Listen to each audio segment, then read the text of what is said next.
Today, we gather together to take part in something we love. Hello everybody and welcome. Whatever you choose to call it. Esports, competitive gaming, online gaming, or just playing video games. We're here today for a virtual gathering of friends, enemies, and allies. Brought together by fun, friendship, and bragging rights. But we also know that these are trying times. We've all had to make adjustments to our lives. And while we are home, connection is more important than ever. So we must lean on each other to keep moving forward. You almost get the sense that this is the beginning of something great. And that brings us back to competition. Video games are what has brought us here today. Our common bond. I'm so grateful for all our fans. Now, more than ever, it's time to use this connection, this shared appreciation for play, and turn it into something good. Take some time to reconnect with old squads and raid buddies. Relive those old drops. Check in with each other. Even give that rando a break.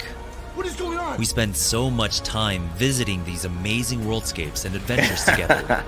Let's not lose sight of what makes playing them so worth doing again and again. The time we invest in each other. That, and of course the notoriety of finishing on top of the leaderboard. After all, Apex Legends is just a game. A battle royale that you've come to love. We're all excited to be here today and take back a piece of our normal. Showing your support and appreciation for the teams that are rating up to drop into World's Edge is a small but important step. Now, who's ready to fly on a zipline? Woo! I am. Welcome to the ALGS Online Tournament number 2. Time to have some fun.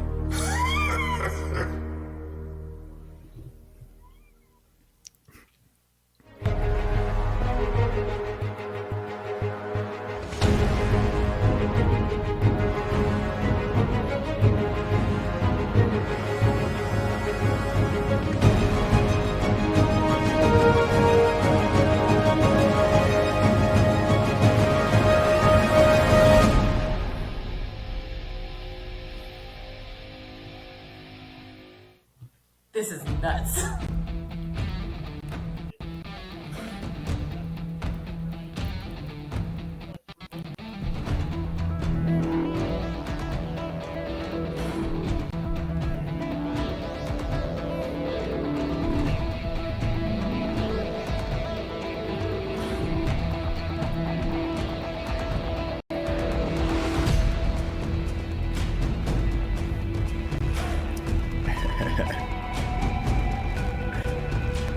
Yo, What is up?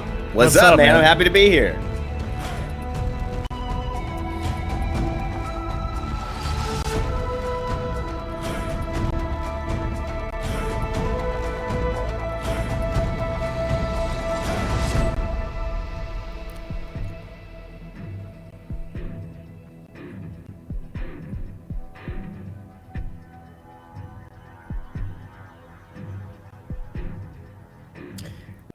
Hey, yeah, so I'm not sure if you guys can hear Fallout right now, but if you could hear him, what he's saying is that this is an amazing feat just because entirely cloud-based remote broadcast that the EA team has put together for us here. So as you can see, it's a little clearer with me, Rain. I don't know. You don't look like you're in the comfort of your own home, man. Listen, man, you know, the coronavirus, it canceled some plans. Tokyo just got canceled for the Olympics, so I'm not going to Japan. Figured I'd head to the dropship, you know, but me and Jamerson, we're staying quarantined from one another. He's over in Crypto's room. I'm in Mirage's room. But we're here, man. It's exciting. It's like people came together to do something unique and different. And I'm really glad this qualifier is still going on, man. Me too. Sorry, guys. I was busy doing the VO. I came back on, and then here I am. We're good. We're good. Heck yeah. But it's amazing. Rain, you and I are able to watch the end of the EU semifinals today, having our cup of coffee together from the comfort of our own home. So it's great to be able to bring this action here. And I know the entire community is pretty excited just because, you know, we're kind of just like Jamerson said, we're going back to our normal today. We get to watch some of the best Apex players in the world play the game for now and a really big cash prize as well. Yeah, I mean, and when you look at the cash prize, one of the biggest talking points, I think, of it for me is the fact that you just had $200,000 to $300,000 kind of taken into this from other tournaments that had gotten canceled. And now it's all kind of meshed into this beautiful qualifier. And Jamerson, to me, that's like a show of faith to the community that this is still going. I think that reinvigorated a lot of people in a very, precarious time. Yeah, especially like you mentioned, during a precarious time where so many of our lives have been impacted. We haven't been able to live like we normally would. And this kind of influx into the competitive community to make sure that we're all going to be okay throughout this event. It's a huge show of trust and a huge show of faith. I'm so grateful that EA are able to do this. Absolutely. Yeah. There's no control room. There's no studio. Every single member of the production crew is working remotely from home. And of course, us casters included. And we're excited to jump into these first matches. Of course, we're going to have 5 matches for the finals of Europe, as well as 5 for North America still to come today. So a whole lot of Apex. We'll take a look at the format in just a moment of exactly what you're going to see. But as a reminder, just in case you haven't followed along with the first online tournament, here we go for the road to the finals. You saw just a few days ago online, teams played a maximum of 5 rounds, and even for Europe, those matches just concluding today. Each of those rounds was going to feature 4 matches individually, and you saw teams move on from round to round. Guys, something we're going to talk about later today, of course, there's a lot of teams that aren't here that we expected to be here, but that really is the story of not only online, but of course Battle Royale as well. Really an opportunity for any team to step up. Of course, now it's all about today, though, to the very final day for these 2 regions. Here we are, the finals, 5 total matches for each region. Of course, 20 squads per lobby, and you're going to see points earned both on match placements. You guys are used to this scoring system as on placements and kills. And of course, the team with the highest score in the end will be the winner of online number 2 for that region. And as we said, lots of cash prizes up for grabs as well. Let's take a look at that distributed throughout the lobby. And I think, guys, we talked about it a lot in the days leading up to this tournament since the announce. The big story here is that these players, so many of them have been grinding this game for so long. So, of course, they were excited. A lot of these teams, keep in mind, Prizing was announced after registration closed. So everyone who's here was excited to play regardless. But now I think they're getting a little bit of kickback for a lot of that effort they put in. Yeah, I mean, we all expected to be in Texas at this time, in Arlington, and enjoying that amazing esports stadium that they've got over there. And it is unfortunate to see that stop, but what's amazing is that influx of cash. And I think what it's done is it's brought another level of impact and I think seriousness to this actual online tournament, which many people were seeing as just a stepping stone to be able to get into the qualifier in Paris in April. But this is an awesome thing. This is the action people want to pay attention to. This is everyone giving their best effort, Jamerson.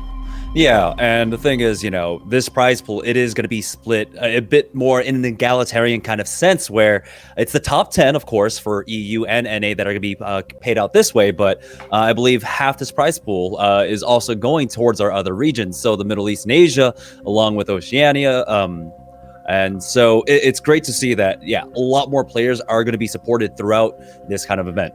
Absolutely, especially as you guys alluded to during this time. Of course, it's a very unique time, certainly in not only esports, but I would say in terms of culture on the globe. It means a lot to have these cash prizes for these players. Let's take a look at points and scoring. If you guys have been watching since the beginning of competitive Apex, you're very familiar with this.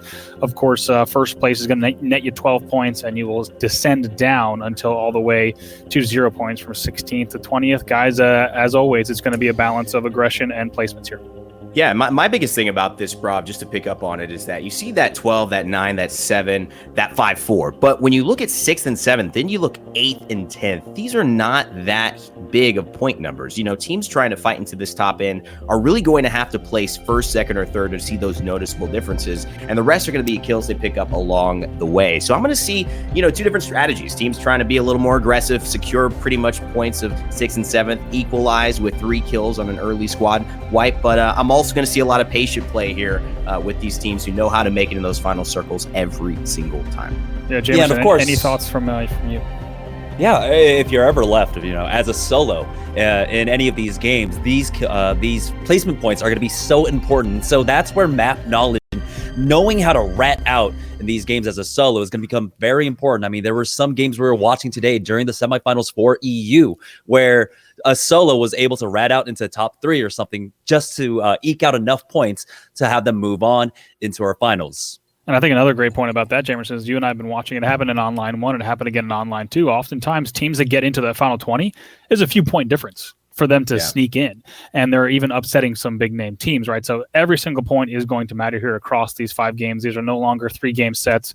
It's a total of 5 games. It's a little bit more of a marathon. I don't think we can properly give it that naming just yet, but 5 games is enough where generally, as TSM and LG have proven, the top teams will come out on top.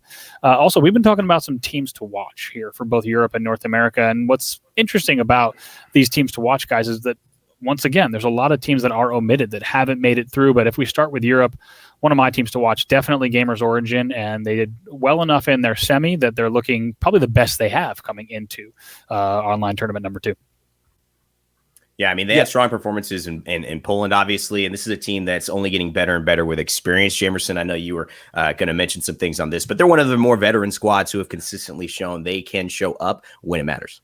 Yeah, definitely. They want to recreate that success from Poland. I mean, we were all there. We still remember one of those amazing finals. I believe it was the North Watchtower where Hal is facing off against Gamers Origin. It was just one of the clutchest moments that Hal ever came through. And it was these are players that, have been around together for a really long time. And it looks like they are finally on that upswing, recreating that success from Poland. So really excited looking out for them. Yeah, especially because from that 4th place finish to dropping as low as they did at GLL, it's been a team that's been up and down. And I think if you look, there's a lot of teams that have slowly started to correct their curve.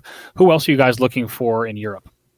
So in particular, I'm looking on the other side of the semifinals, right? We had 2 semifinals, and the number 1 was Gamers Origin in the first one. And then the second semifinals was Team Triumph, another team from, of course, Poland, the preseason invitational, but they didn't have that same kind of performance that Gamers Origins did, right? I believe that Triumph had finished 29th. They were not happy at all. And I remember talking to a few of their players, talking to Graceful after, and like all competitors after a tough loss, they don't take it well. And no one wants to lose, right? I don't have to state the obvious, but they have not let that stop them. They have been continuing to be on the grind.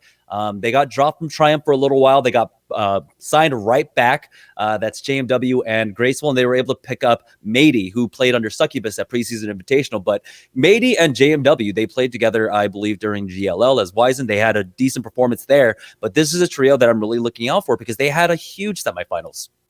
Yeah, Rain, what about you? Yeah, I mean, I think for me, when you look at it, there's so many teams to highlight. I'm going to look at one of the more not lesser known teams, but when you say, hey, who are you looking at in Europe? Luminosity, they obviously come into play. We're going to focus on some teams that, that may not get that same level of love initially, but have been showing good performances.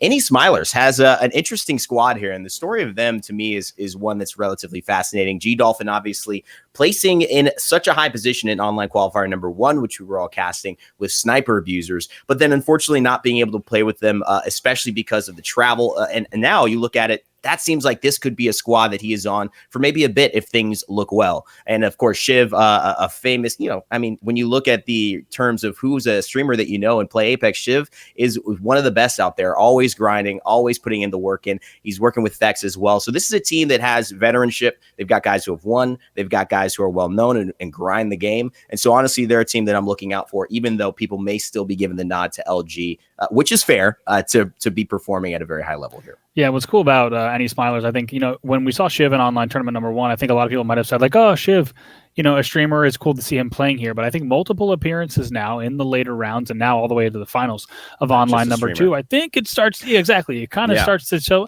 Actually, Shiv's got, Shiv has a following for a reason. Absolutely. Now to have like you said, teammates like G Dolphin. Also curious to see what G Dolphin can do in terms of aggression. And talking to Snipedown after online, actually before online number 1, he was telling me, G Dolphin kind of can be a little bit of a loose cannon. He's an aggressive player, but I think if you harness that, right, and he said the same thing about BCJ, and I think in a good way, if you will, if this team can harness that, they're definitely going to be set up well as well. After that, of course, we'll get into North America later on in today's show, but still some big names here. If we look at Alliance, Windstrike, Cooler, as well as the guys, of course, on Reciprocity, I think there's a bunch, the artist formerly known as Reciprocity. Oh, yes. There's of course, the Luminosity side as well. There's still a lot of talent here, but it's worth noting, just like online number 1, I think we got Fallout back with us, John, let us know. Yeah, boys, Apex is a three-person game, so I figured I'd let you guys jump out of the dropship. Well, we actually you're that fourth. That's like, we hadn't told you that we kind of had That's exactly right. things. We knew who the fourth was. Sorry, man. Yeah, I guess I learned that real quick. It took me a while to load up too. I got some delays here, but I'm back. I'm here. Good pre-show, gentlemen. Without me, that was very impressive, I will say.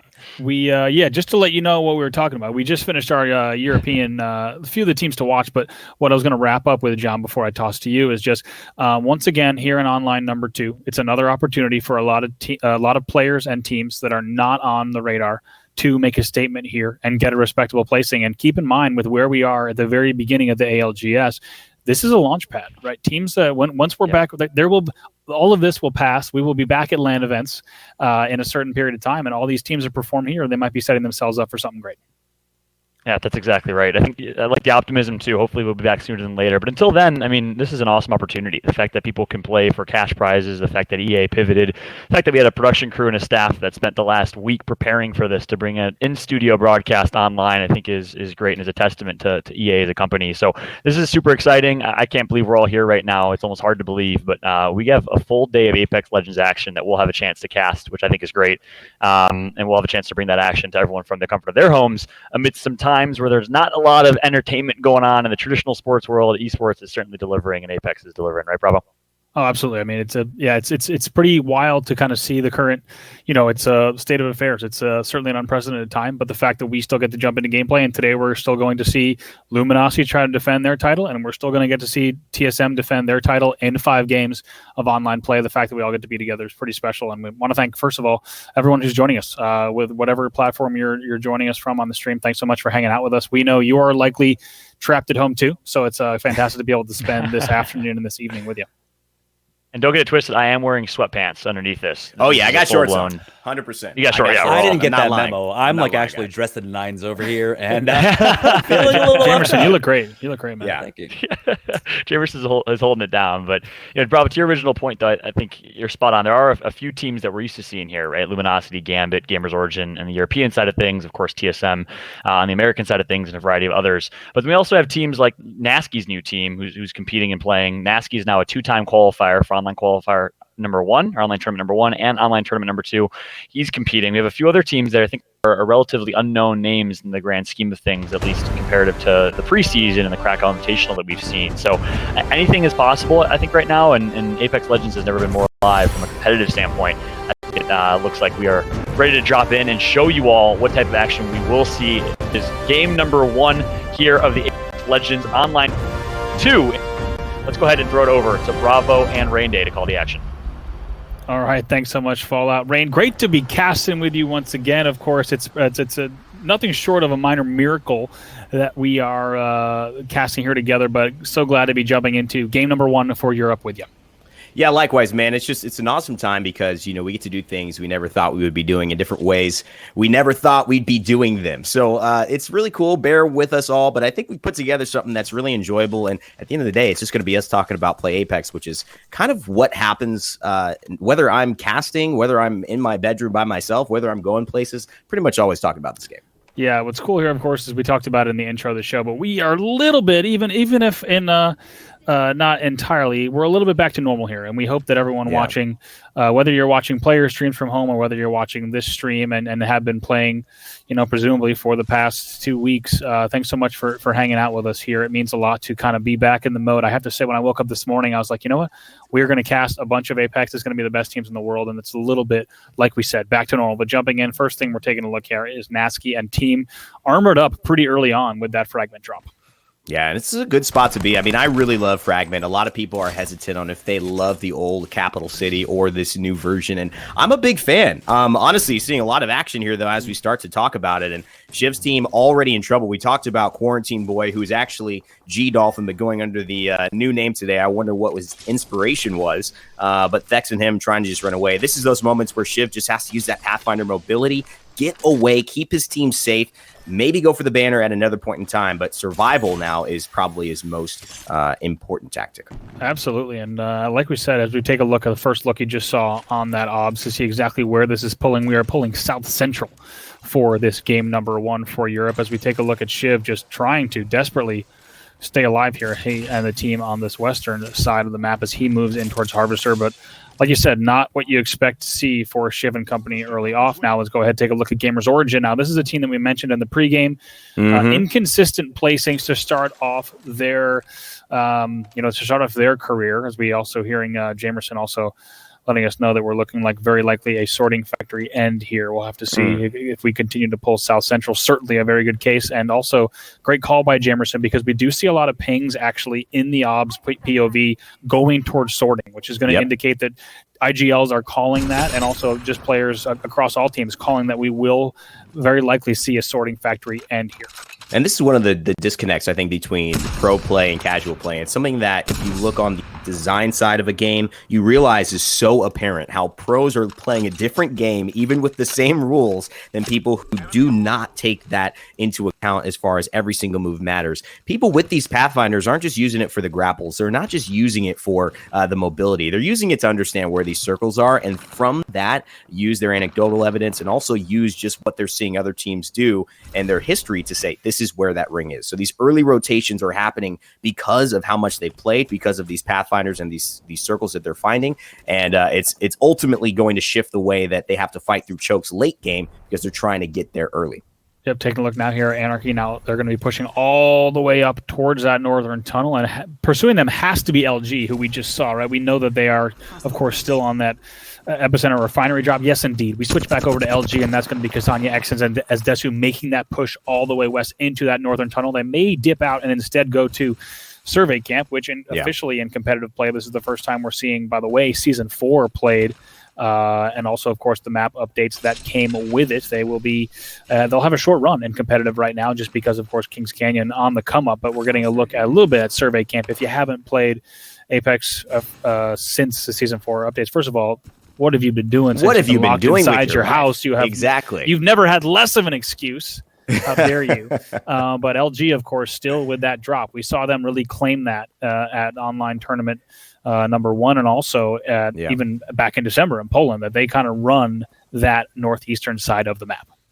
Yeah, and I think that, when you look at, there's so many different factors as far as a team like LG, and even to the decisions on how they play the game and the weapons that they're using. We saw earlier on, we had a chance to look at LG streaming some of their semifinal matches, and Kasanya running the L-Star with a 2 to 4 times hollow scope. I was extremely impressed with how accurate and how lethal it was as far as poking and then close-up trades. And it's just a great thing to show that they're always on the cusp. They're always willing to do something a little different, because as a unit, it makes them all much more balanced and I think better together. As Gamers Origin here, just kind of getting ready, sitting up in one of those lower buildings, and now off to Cooler, who are on their rotation. Absolutely. Of course, you're once again, first time in competitive play, we're seeing a little bit more of the spectator mode updates as well. So we're able to track those teams to see exactly the proximity between teams that are setting up on different sides of cover, how many teams are inside a given building, and things like that, as Cooler does make this route now back here over to the Gambit side, as they will continue to run around and get ready to maybe make an even more central move here. And you can see Gambit. Strong performances as well. A lot of top 4s in the early semifinals, just running the havoc. And this is a weapon you will see more and more often. Getting shot from behind, though, as well. And that's going to take... Oh, and it's a down, bro. Things getting rough here. He's going to pop the Gibraltar Dome Shield and try to get a quick res out. That should help, because he does get that res bonus inside that shield. And I don't think anybody at this point, no squad's dead, wants to push too hard. Absolutely not. They're going to need to be very careful here. Keep in mind, the Gambit side, 11th in Poland out of quite a number of teams, right? Keep in mind 80 teams present in Poland, and then they were able to get 8th in online tournament number 1. So respectable placing so far, but they are one of our teams that we definitely want to see, and we know that they themselves want to be pushing into more of that top 5 conversation. And that's always where you're going. Crow Crowd as well here, as you can see, Rub. And, of course, Sonya just firing away a little bit. Legendary shield, which is so important. The questions are, Brav, I'll toss it back to you, man. How do you feel about the new Evo shield? Do you think that's a takeover instead of the gold shield, or what are you grabbing if you have the chance? Oh, man, I think it's certainly slightly situational, but what I'm happy to see is just the fact that we did see them in qualifiers being used, right? You saw TSM winning games on red shields, and I think some people might call it a risk reward. Some might say, it's not so much competitive.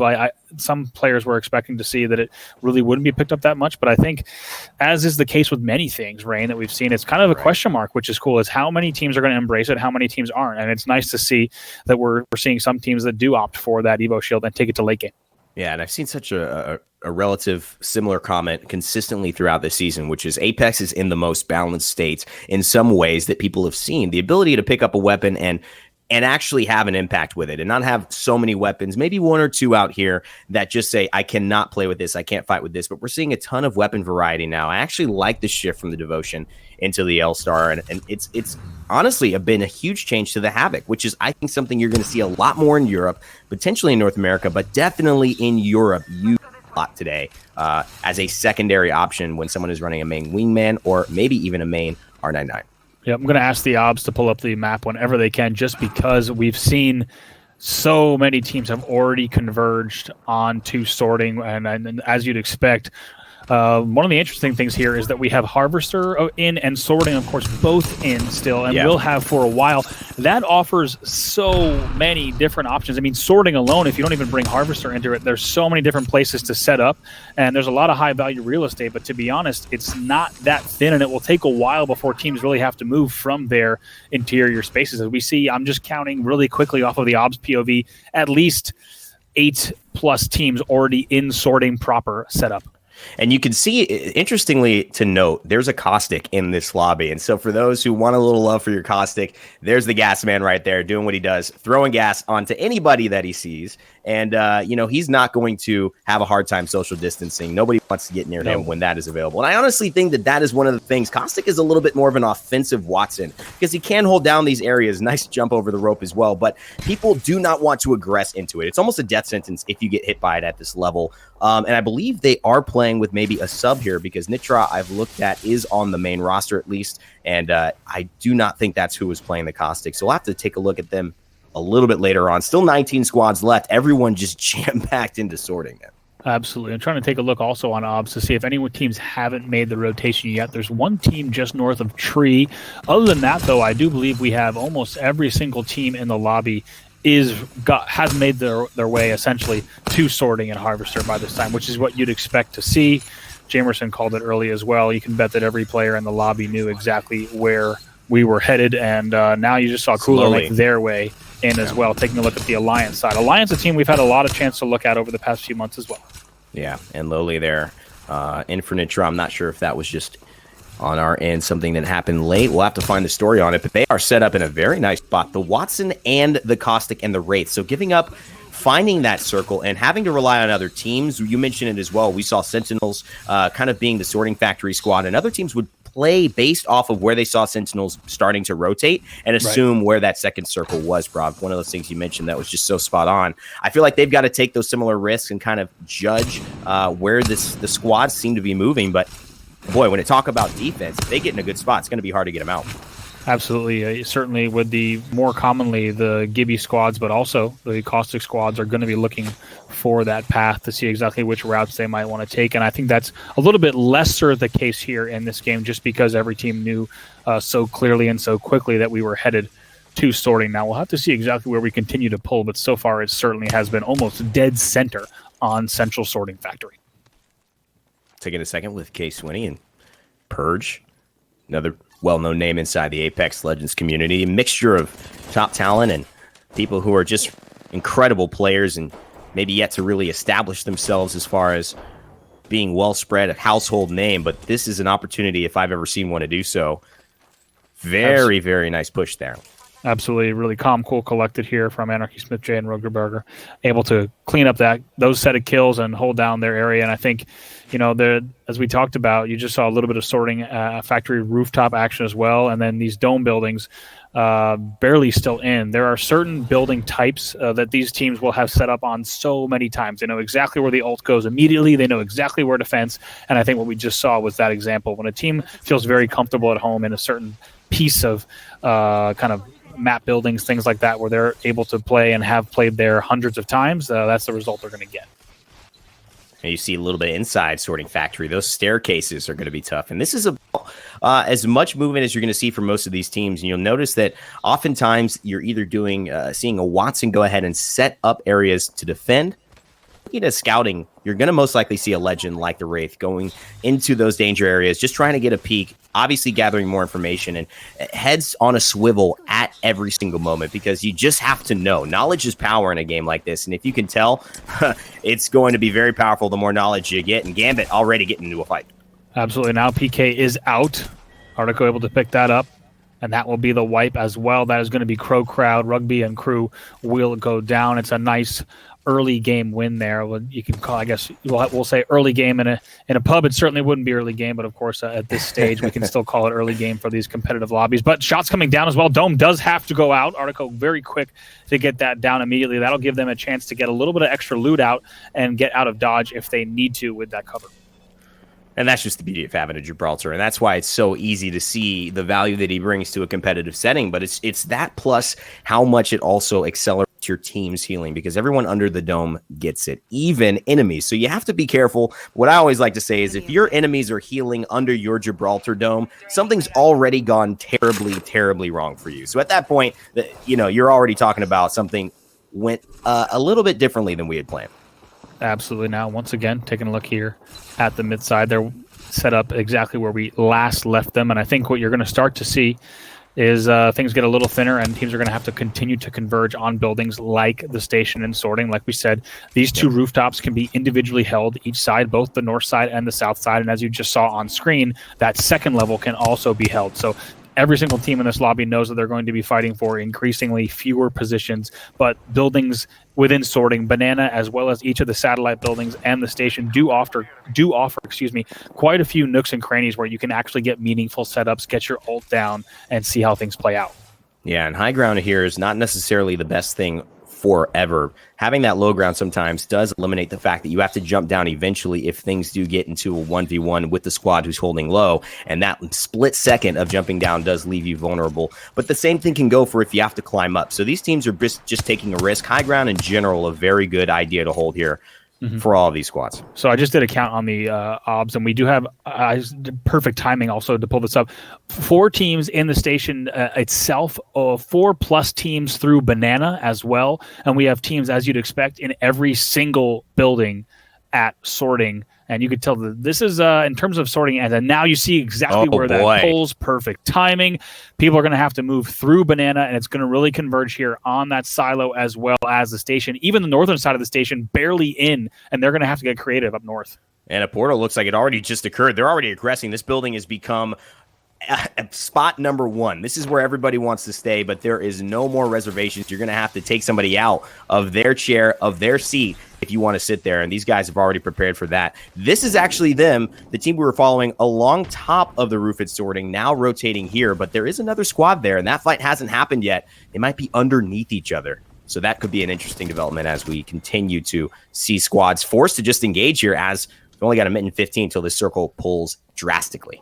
Anarchy gets risky there, engaging with very low shields, almost essentially no shields, and is able to get in some great damage before popping off that bat. So he'll be back soon. Right here, as we see this squad barely holding on to the edge of this tunnel, they're able to access the entirety of the tunnel, which gives them very nice rotation options, and they really only had a few feet to spare to be able to make these routes. Yep, Smithy J as well. Here's back to Alliance. And so where have they found themselves? They've a nice little area here, which is a little bit harder to push. And you can tell because they have the gas as well. Anybody who tries to kind of all in, especially since they're not going to be able to use ordinances to get them out, is going to be in a world of trouble. I love Alliance here. And this anti-push comp. They don't have the ability to aggress the same way as a Pathfinder might allow them to, but they certainly can hold their ground. We have to pay attention to that in these later circles. Yep, now taking a look at the side of Windstrikers, they're set up a little more central on the higher ground. Now, this is an area, both actually what we just saw, that cliffside along the chain link fence, as well as these crates, 2 areas that we saw VP setting up in all the way back in GLL in December. Now, these are pretty comfortable positions for them. They're actually going to have a lot of angles, and they're going to have a lot of options to push. They should be able to fence this off. Their ult is very safe. They really only have to worry about this southern push, and you can tell they're already finding players that are down low. Going to try to pick off a few great shots there coming in here from Hardecki. Yeah, this is great stuff. Wingman poke as well. The R99 trying to get the spray. He's going to get a little bit. That could be a break, but he's not going to commit that far. He can't, because now they're putting themselves in position to maybe get taken by another squad. So they're just going to back off a little bit. Windstrike doing what they need to do. They have plenty of resources, decent amount of ammo. That G7 Scout with a double tap is just kitted. And they're just not needing to use any shield batteries or cells because of that Wattson ultimate. So all looking good for Winstrike. Now looking at Nasky Strafe Del to see exactly where they've set up. Of course, not as much cover for them as they are now getting pinged from that silo building. They'll need to make sure that they time this push very well. So here we are now into the final 15 squads as we'll get ready to see exactly. I was wondering, there's got to be more players on the map than what we just saw.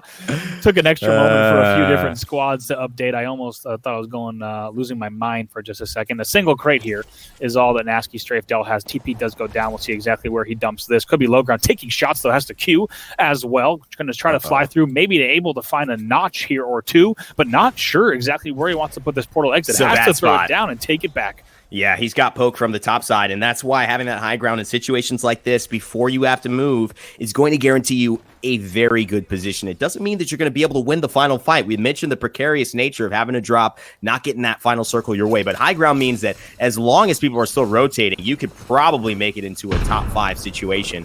And Alliance here, still cooped up. I don't see anyone making this climb. Not even the dude who did the free solo documentary. He's good. But I don't think he can get up through this, man. He didn't have electric fences on that. Yeah, I don't know. I don't know if that's going to happen either. We'll have to go ahead and see as that ult is coming down. Some more good shots to get the crack, and immediately also Jules is going to be the one that goes down. A great team shot there, putting that Havoc to work. And good in terms of shields and loot as well. Some more shots going down. They are going to continue to wreak havoc down low. Yeah, some excellent team shots. Hey, thanks, man. I appreciate it. It's a little thing. LG also picking up a few knocks in the feed as well. We'll keep an eye on that. That's going to be another team that does go down. But Alliance, like you said, they're going to continue holding this. For a team to come up and over that chain link is so unlikely, and they are sitting pretty for now. But take a look at the artist formerly known as Reciprocity. They are in a world of hurt as well. It's really all up to Orax. Yeah, and this is tough for him. He's got a potential revive, but Wacko is going to get thirsted there as well, and that's just another kill point, and that's what these teams needed. And oh boy, he knows this is just trying to heal this, but there's no way it's going to happen. He tried to survive as long as possible. Maybe another team would also die, and he'd get an extra placement, but not even in the top 10. I don't believe that's even 2 points for them as far as placement. Hope they had a few kills.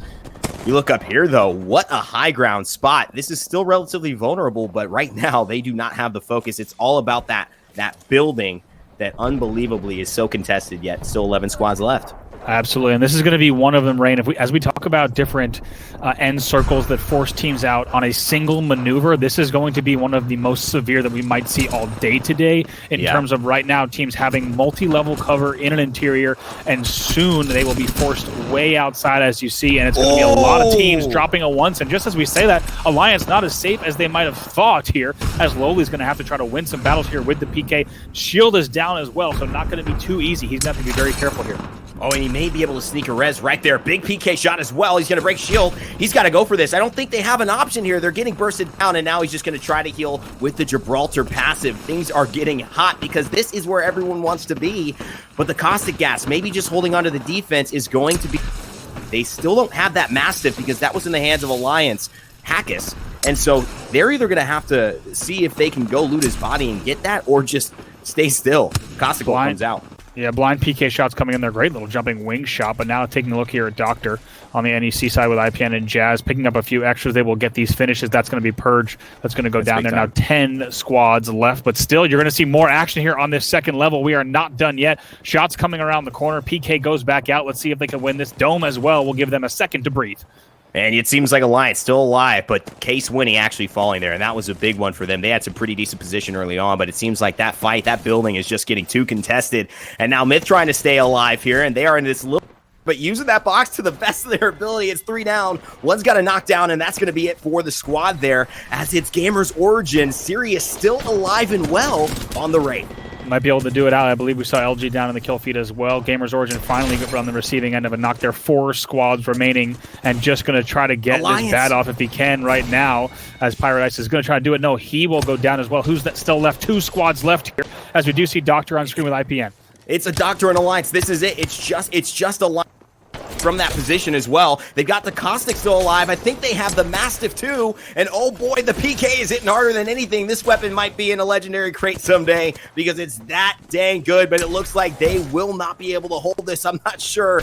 And it seems like, yes, they will finally fall. Alliance Vapes cleans it up, and the Mastiff gets the job done, as well as the Caustic taking game 1. Bro. There you go. Alliance taking our first game of 5 for Europe, and a pretty wild end circle. Like we said, that was one of the end circles when we take a look at competitive gameplay, guys, where really the teams are going to drop so fast. You're going to see teams going from 15 to 6 to 2 in a matter of, I think it was less than 60 seconds, if I had to say. That's going to be one of the toughest end circles that we might see today. Yeah, unbelievable stuff. And honestly, it's so great that we were following along with Alliance for so long in that game. I'm sure Jamerson and Fallout have their thoughts, but just bringing that Caustic in and playing super defensive with the Wattson as well, only rotating when they needed to, ended up paying such big dividends in a game where people just were trying to defend as much as possible. Yeah, it was a crazy finish right there, Bravo. You said it perfectly. About half the lobby had a decent situation in that endgame circle. The other half, of course, in a pretty rough spot, having to rotate from cover in a good position to that endgame. But ultimately, Alliance comes out on top in game number 1. So a strong start coming through for Alliance. Jamerson, I got to throw it to you. I know you were watching closely all day long. Any thoughts from your perspective that the brain of Apex is back?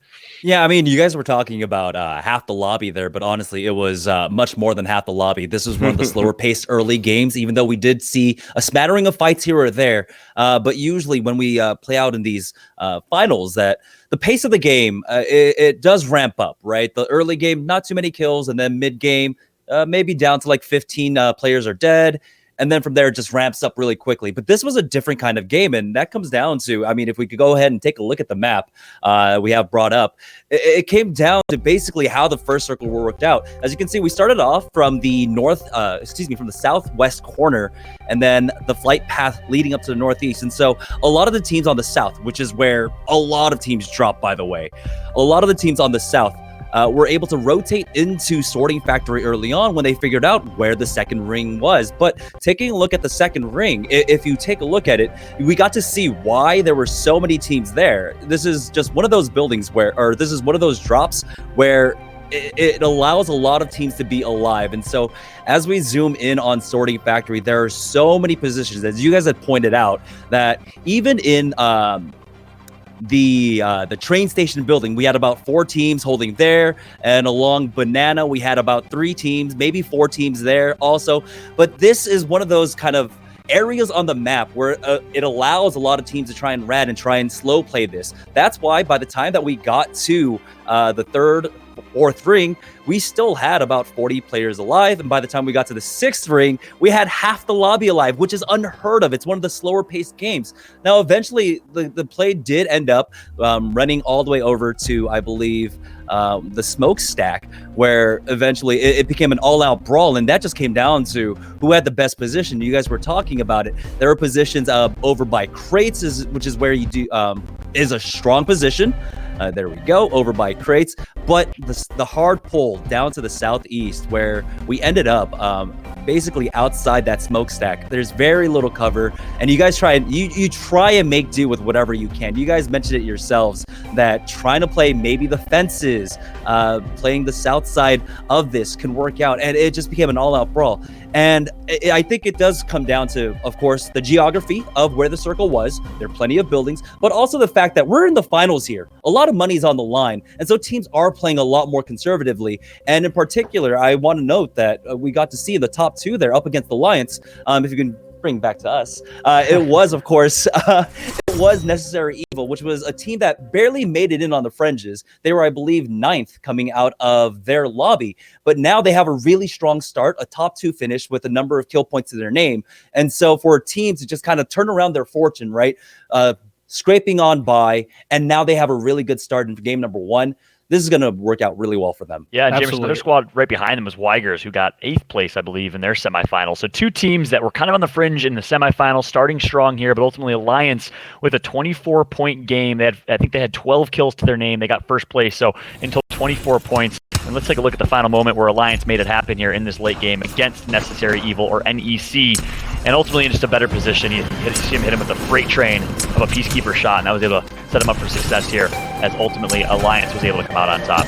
Yeah, and I mean, didn't even use the gas. I mean, they had a Caustic ultimate in that situation, which would have almost guaranteed it. This was a pretty simple cleanup for them, even going for the melee to finish it off. So they just set themselves up in a place where they weren't wasting resources sitting in that little corner, and it paid off.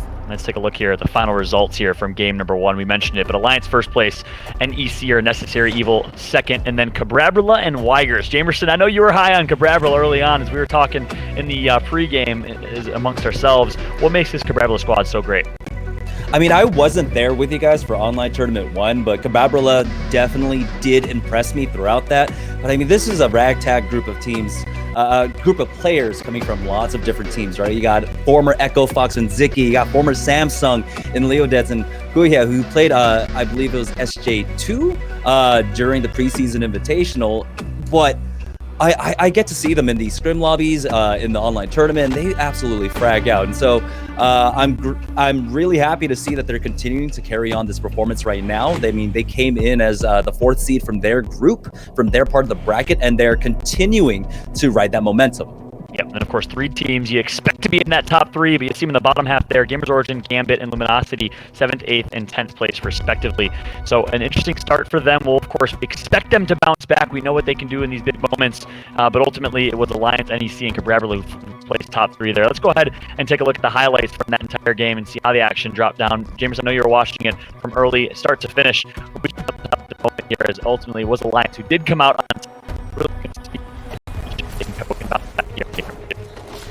Yeah, honestly, for LG, I think it might have just come down to like where their drop is. They do drop in the northeastern part of the map, usually Epicenter and Refinery split.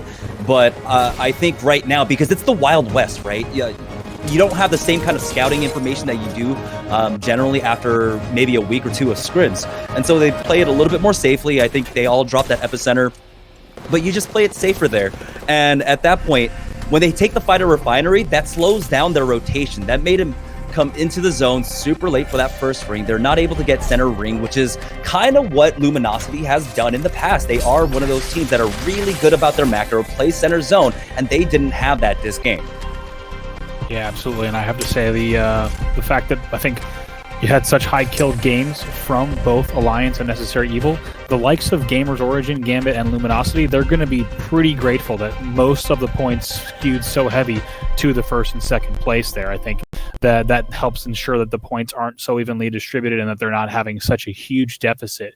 So very curious to see exactly how those 3 teams bounce back. And of course, the bottom of the lobby as well. 4 more games to play. Still a lot of Apex to be played, but definitely puts the pressure on those guys.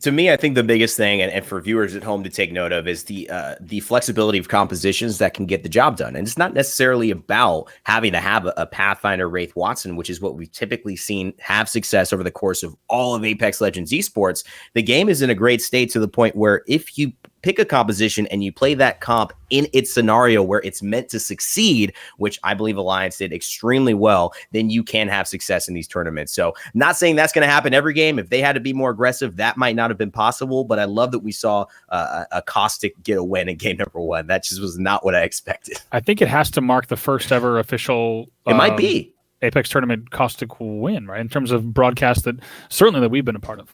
Yeah, I agree. Yeah, I mean, speaking of Caustic, we got to see Team Purge for a while also that had K Swinney on it. And when K Swinney was on Warthogs, they were one of the few Caustic teams in EU. And EU, more than NA, did try their hand at Caustic. There were maybe 3 or 4 teams throughout scrims and practices that really tried it out. But I'm really glad that we got to see one, and especially one actually end up getting a win. Yeah, it was unusual. So I don't know when we'll see it again, which is why I'm talking about because it's not every game that ends up happening. But it will be interesting to see how people adjust to that, even if it's a similar circle next time or if they do find themselves in those types of situations. But it's not that lowly play as well, who was the Caustic, didn't do fantastic. He really executed well. So shout outs to them. It was a well-deserved win.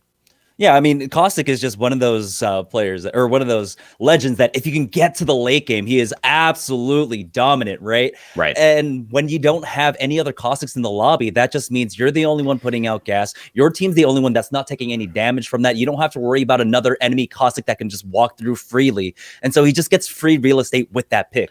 And one of the things, just to go back on this, because I think it's interesting, one of the biggest reasons people don't play Caustic at a high level is because of the disability it provides to your teammates, because they can't see through the gas and they do get a little, I think, hampered by it. But these guys playing with it so well, it didn't seem like it affected them whatsoever. It was just a straight bonus. And so that's a good sign of teamwork. That's a good sign of comms, that he's not gassing in the wrong place at the wrong time. So I mean, Alliance is a team I'm now looking out for quite heavily. Yeah, definitely. I think not only comp-wise, but in terms of kills they put on the board to lead the game, also to lead the game in kills. Huge. Yeah, really huge, and it's a great start for them, especially if we look at kind of everywhere that they've placed so far, right? The Alliance guys, I think, once again, to be 39th in the first online tournament, but also have that kind of 5th GLL under their belt, but also a very low 54th at the preseason invitational. It's another team that has been kind of up and down in terms of ebb and flow to see exactly where they're going to net out, and this is an opportunity for them to also kind of prove themselves as a more consistent team. Yeah, again, a lot of teams, a lot of players from EU, they don't feel like, they were able to get the proper shine that they did in the last few tournaments. And every single tournament now and subsequent ones are going to be stories of redemption for a lot of them, where right now there are so many people just scrambling to try and get any kind of proper performance and showing to really turn the eyes of sponsors and organizations that the competition is tough, especially in EU. Yeah. And that's where it should be. I mean, that's how it should be, especially in a game like this. Everybody's staying competitive, and that's what you love to see. All right, absolutely. I think we're getting ready to get into this thing, Jamerson. Yeah, super excited for game number 2 here. And honestly, you got to imagine, those teams that did well, Alliance and Necessary Evil, going into game number 2, having a 20-point game, both of them, after the first game, that is a huge burden just put off of your shoulders. Yep.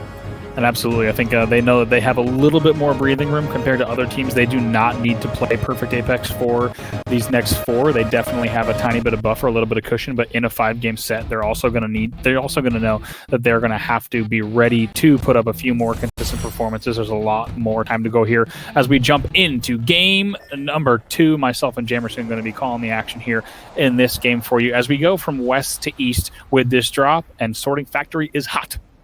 Yeah, and that one's super important, the fact that it is going west to east. And so that is going to mean, of course, teams that drop at Skyhook, Drill Site, Lava Fisher, Mirage Voyage, and Thermal Station are generally going to have the priority on rotations. It's just a matter of whether or not there's going to be a beacon there. But we've already got a fight coming out over here at Mirage Voyage. Look at this. That's going to actually be G-Dolphin that goes down first to the hands of Triumph. That's going to be a second player. Shiv goes down, and this is looking difficult for them. And Thex as well. Ooh. That will be an immediate wipe there at Mirage Voyage, and that is a tough situation for any Smilers, a team we talked about in the pregame. They did qualify 10th in their semifinal. They will go down immediately. No Smilers in chat, especially if you're a fan of any Smilers at that point. But this is what I was talking about, that, these initial games where you're feeling out the lobby and trying to figure out exactly what's going on and where everyone's landing.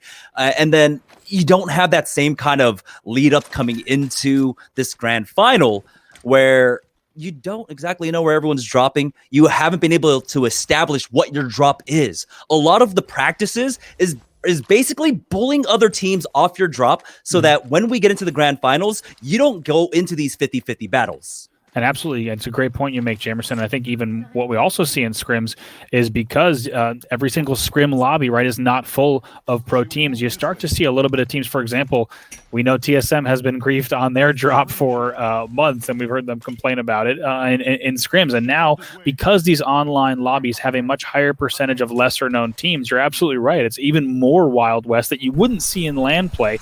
So you really do get that early action that teams might not be expecting and viewers might not be expecting either.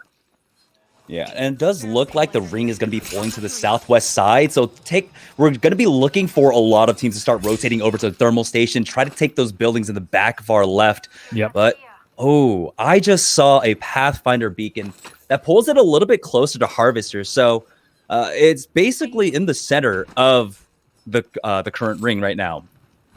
Excellent. I was going to ask if you caught a beacon because I had not seen one just yet, and my guess was right along the lines of yours that we might have seen something that was a little bit closer to thermal, but great intel there to see that we're going a little bit more central on the map instead as we now take a look here at the guys on Gambit to see exactly where they're going to go. Of course, teams are going to have a lot more time in terms of getting out. I think every team knew that they had to get to sorting very quickly last game, and instead we're going to see a slightly slower rotations here as teams slowly make their way central. Yeah, there are a lot of positions that you can try and hold. Generally, though, especially because it's so early on, I want to see teams really jockeying for position at choke points and try to get those early game kill points if they can, where it's easier to try and get, where you're not as surrounded as a lot of teams that we are on board with. Gambit right now making their way over the tree. They might run into a little resistance here as they balloon a little bit short. Just run over to one of these buildings. Absolutely, and looks like just a little bit of extra looting. You do see pings down, so they're anticipating still, of course, with no beacons to their name, they're anticipating still North Thermal, it looked like, based on those pings that we just saw, Jamerson. Yeah, I might have gotten a glimpse of the Pathfinder beacon, but it is looking like it's still going to stick around the Harvester side, and a lot of the time that circle is going to end up on the northwest side of Harvester, around the S-Bend. Mm-hmm. We'll see. Just a moment as we're on board with J Savage W. I love saying that name, J Savage W. Absolutely, taking a look and seeing exactly what they can do as they start to scope out Harvester just a bit, see what might be on screen as they take a look and make their way into this part of the map, and that will be Mpe that goes down there as well, and it's going to put a little bit of extra pressure on that side. Yeah, the free agent kids here, and that's what I'm talking about, right? There are so many unsigned teams, unsigned players, that every tournament is an opportunity for them to try and make their name, and so they're going to try the hardest here, and they're making that rotation for that area that I was talking about, but here we are on board with Enlair.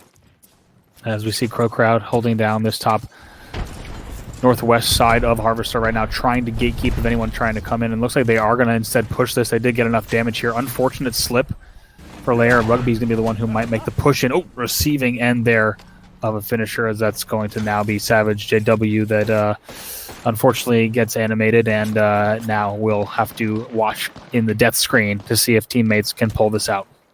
Yeah, it's Gibraltar and Gibraltar violence. It's about who can dominate the ring, right? But at this point, we are starting to see now, finally, players are starting to rotate on in. Over here at Thermal Station, we're on board with Alliance. And Alliance, a team that's not running the Pathfinder, so they don't have the same kind of information.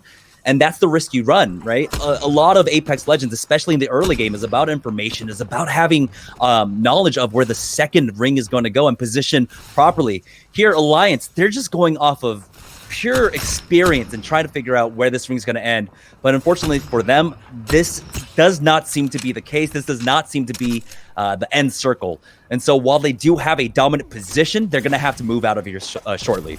Absolutely. It's a very interesting talking point as well. You're still seeing, I think people might have thought, based on the amount of time that World's Edge has been played competitively, that we would see a lot more kind of certainty in terms of circle pulls. But even if you've been watching scrims for the past week and a half, you will see that teams still, if they don't have that path, or if they don't see a path on screen to follow that intel, there still is a lot of kind of ambiguity and uncertainty in terms of where this is going to pull. And as we saw on some of the OBS screens, as we saw, I'm going to ask the OBS team to pull up a map when possible. There are still a few teams that are North Thermal that didn't have that intel.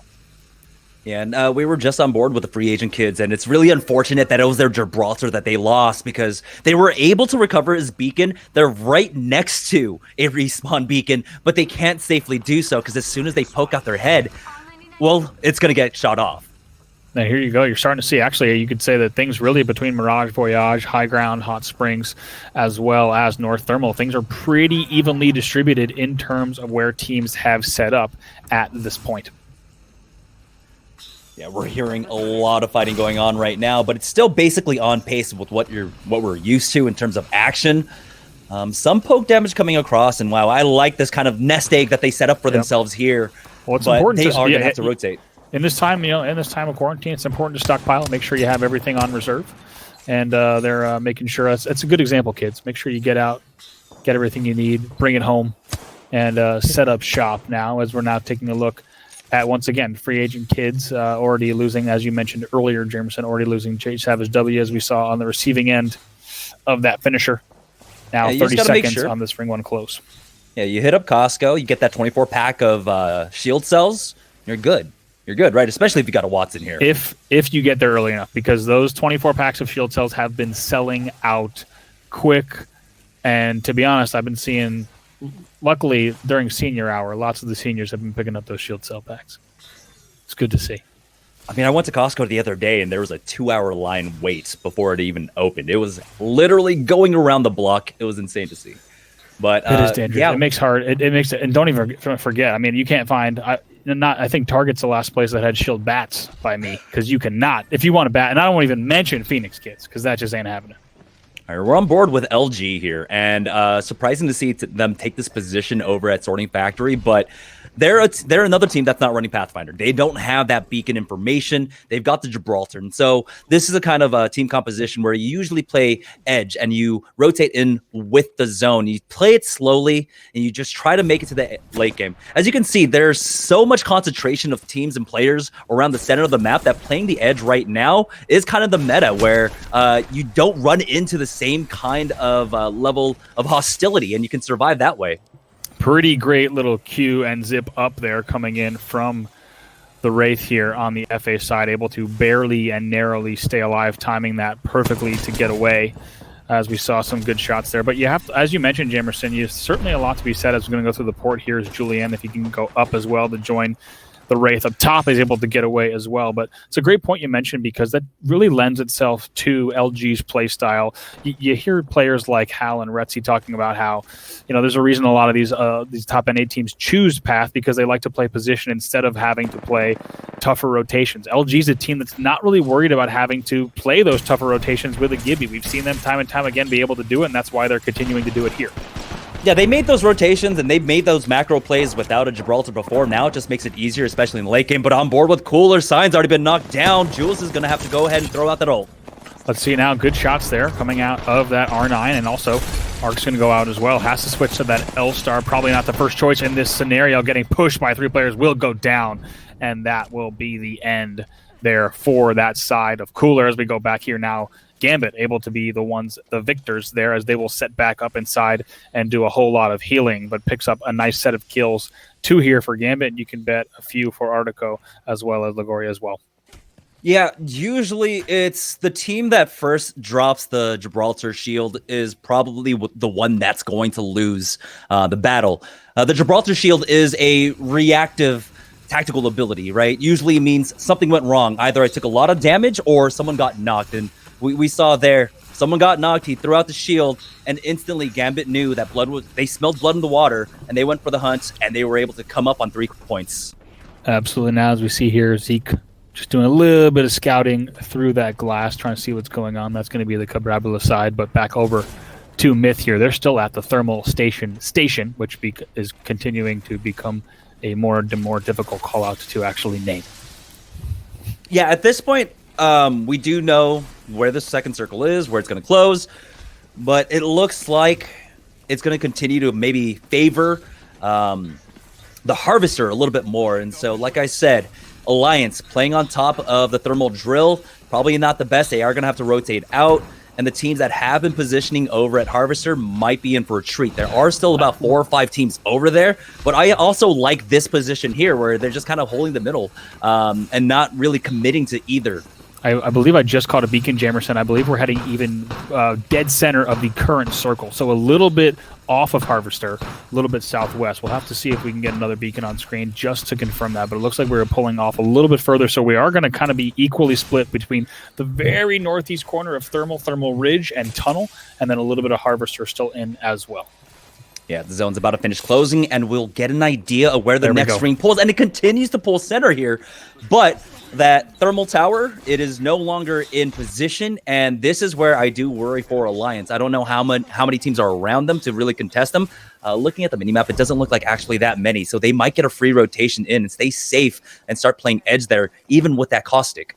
Absolutely. Taking a look at teams that have made the Eastern push for those thermal teams is going to be a little bit easier. But like you said, Alliance and teams have to be worried about who is further below them in terms of their exit out, because they're going to have to either take portals or zips to get off of that center structure to get a little more central on terms of that high ground that is north of Thermal. So that's going to be a tricky route, and it's really going to come down to which teams take that route when. Yeah, so I'm really looking towards Myth right here. Myth are the only ones that are really in position to try and punish Alliance, but it doesn't look like they're actually keeping an eye out for them. There we go. There's a ping over there to say that there's a team just to the west of them. We might just get a fight very shortly. Taking a look at the former Reciprocity EU squad as well, still, of course, rocking those rec tags in game as their departure from that organization is so fresh just off of this week. Now Charge Rifle 301 for Wacko here, and they have this upper side of the train station here at Thermal Station proper. But like you said, these angles that these teams have facing west into Central Thermal, that's going to be a really big dictator in terms of who gets out of Thermal and how easily they're able to do it. Yeah, which is why I said that a lot of teams have opted to try and control chokes instead of going for like center zone. Because a lot of the times chokes are already power positions. As you can see, there are two teams fighting over the ridge just to the north of this train station right now, which are two very important choke points, especially the one on the northeast side. It's already Watsoned up. You don't need to be in a building to hold a position with Watson. She just controls a large zone because of, well, the range of her perimeter security. You can basically control a good portion of the map, like a square kilometer or something, with her perimeter security up. Absolutely. As you said, along that chain link once again is going to be a pretty great spot to hold, especially as that Thermal Ridge kind of loops into two different chokes, both of them going into High Ground and Hot Springs. Those chokes will be very important to watch later on in this game, as we still have 17 squads remaining. Good shots here. One wing does land from Dell, Nasky, and Strafe, also trying to make the push, though they will need to get some heals off. Once again, taking a look at the Myth side. Yeah, it looks like it's Myth poking away at them right now, and Myth is in a really strong position. They've got 2 purple shields and a gold on to that Wraith. Their economy looks good. They're not really wasting much as we go on board with EXE. Taking a look here, Galatorix in the tough spot. Only one player with any shields remaining, and that's going to be Koze, who's able to pick up that one. That's going to be FA that was actually on the receiving end of that, and now trying to stay alive. He will go down as well. Does he have one teammate left? Let's take a look at the kill feed. I believe that will be all 3 down there as we take a look back to Myth. That's going to be 14 squads remaining. Yeah, because of how the second zone worked, where some of Thermal was still in, some of Harvester was still in, a lot of the lobby was actually really spread out here. And so that's why we're seeing a very slow kind of mid-game right now. And this is pretty much on pace with what we expect. 37 players left, 13 squads remaining here. But wow, a really strong pull from that next zone coming over to the train station here to the east of Thermal Station now. So all the teams that are on the outskirts of the east side of the map right now are going to be in trouble because of those choke points that I talked about earlier. It looks like one of the choke points was kind of given up, but I really wanted to see a team hold that position there. Absolutely. I mean, this is a great example. Very rarely do we see these. I would say, actually, we saw in some of the scrim games we were watching, Jamerson, but very rarely do we see these northern thermal chokes kind of as highlighted as they will be in this late game. These are some of the, as we look about World's Edge, these are some of the hardest chokes to get through. Thermal in the bottom left corner of the map really is only accessed by a series of small chokes, with the exception of maybe the tree route. It really is only a few chokes in and out, and teams are going to have to be making that southern route right now. It's going to get pretty tricky in terms of getting down there. Right now, we're on board with B100 controlling the northwest choke here. Now, what is their plan to try and get in? They do have the Wraith. They've got, of course, really great armor right now, but it looks like more than anything else, they want some KP. It looks like maybe their early game wasn't as big. There's a knock, and you hear the res going on underneath, and they're trying to capitalize off of this. Going to see if that arc damage can go down. They do have an opportunity to pick up a few kills, but of course, keep in mind, the longer they stay up on this area and avoid moving to this choke, the more time it's going to give teams to push up onto this bridge as well. Right now, they are in a tough spot as teams are going to be moving in from Harvester. They're going to be moving in still from Mirage if there's any late rotations, so they need to be careful here. Get these heals off, get back in, and be ready to push this choke, because the longer they wait, the more difficult it will become. Round 4 closing in 27. Luckily, there was a gold backpack on that. Gibraltar got right and back into this with 125 HP, and so he'll be able to move forward. They almost got punished for that, but now it's Crow Crowd We saw one of them get knocked. I believe it was Sanya. My, just look before. at Rugby's HP. Truly 1 HP there around the corner. He's going to try to get that bat off. And it looks like nothing in the kill feed, so likely will be able to get that off. But here comes the B100 push. It's a great crack there on the first shot. Let's see if they can wrap that one. Another crack comes in, and now Windstrike on the receiving end of several of these blows. The Wraith goes down as well, and that will be a nice set of kills for the B100 side. Just like you said, Jamerson, looking for some KP on that rotation. They're able to get a few. Yeah, and honestly, I believe my good friend Hodsick calls it the Hermit Crab kind of effect, where if you give up a strong position, a team will instantly take it away, and that's what happened just beforehand, and they were able to really punish them. Now we're on board with Purge, swapping over to Myth, who haven't had to move at all, and honestly, this is one of the strongest pulls I've seen in the circle, where I didn't think it was going to go to Thermal. It stays at Thermal, and there's a chance that Alliance could really have a really good spot here.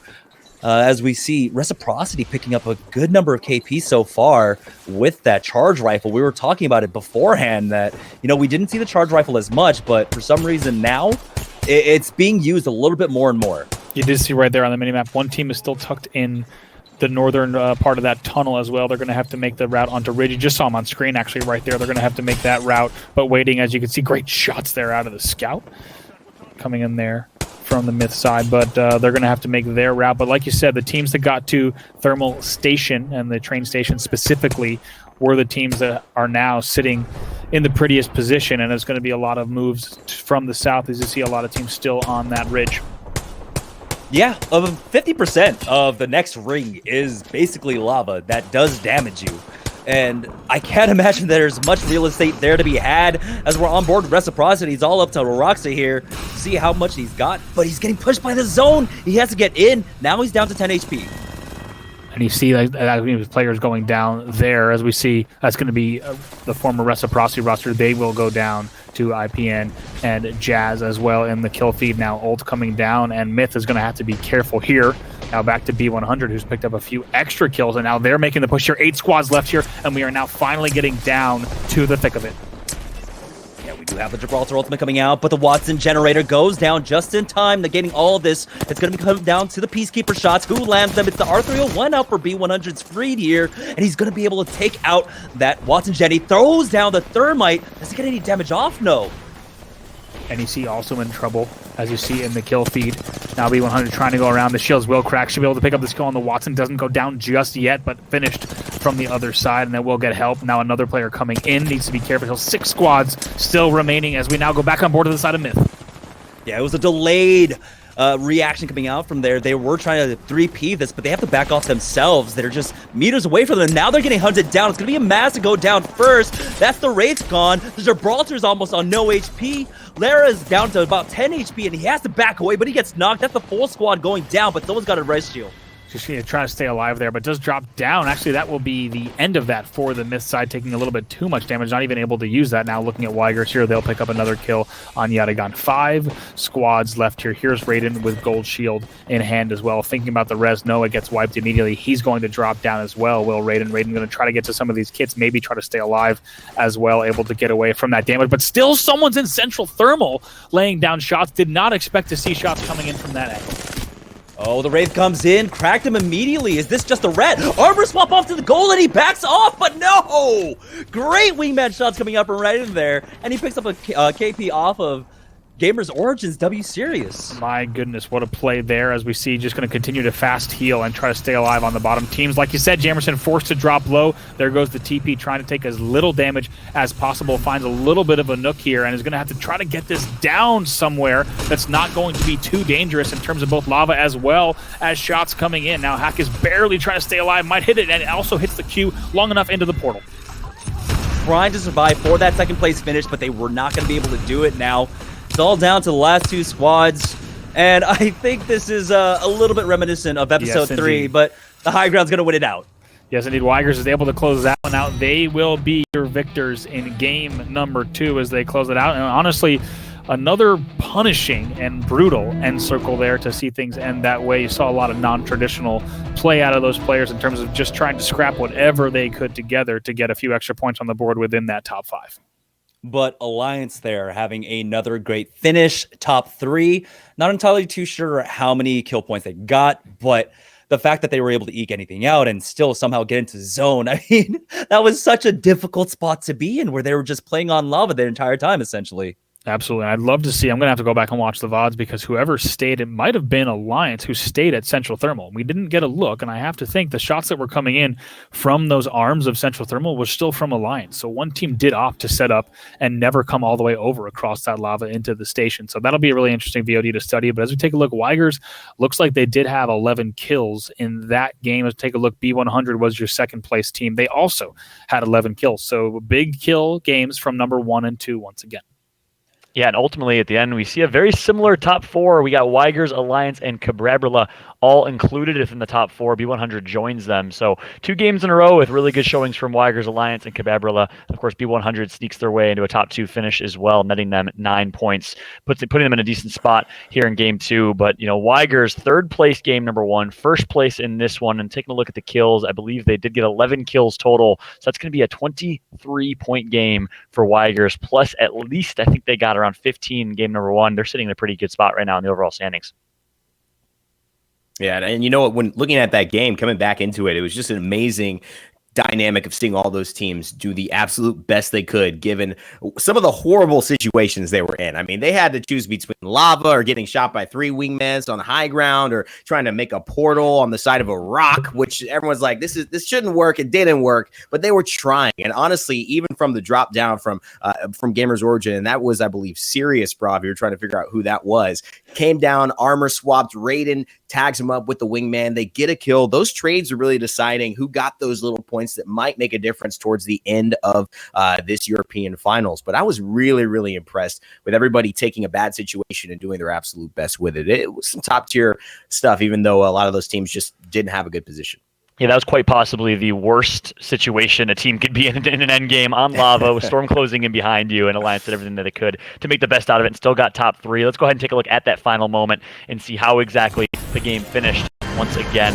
Here's that situation. So meanwhile, this is the best possible situation. Right. Remember, it's the team sitting up top.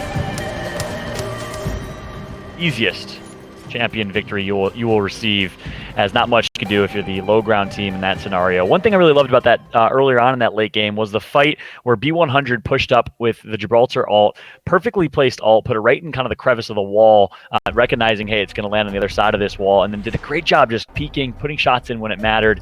And B100 was able to put themselves in that position where they're fighting 2 different teams. They ended up fighting Myth, I believe, as well in that fight, to end up securing a 2nd place finish. So that's a huge finish for B100. Good rotation came in for them, and a really good close to end game fight that played in their favor. Yeah, I mean, it was an incredible kind of showcase in that regard. And I kind of keep saying that because these teams are really popping off. I look at B100 and oh my goodness, I mean, the possibilities of someone carrying that hard. If you saw the clip of IMP last game, Raiden did pretty much something similar, ending with 8 kills in that game. I mean, that's incredible to do in a pro lobby. And they are now a team definitely to look at with 20 points to their name.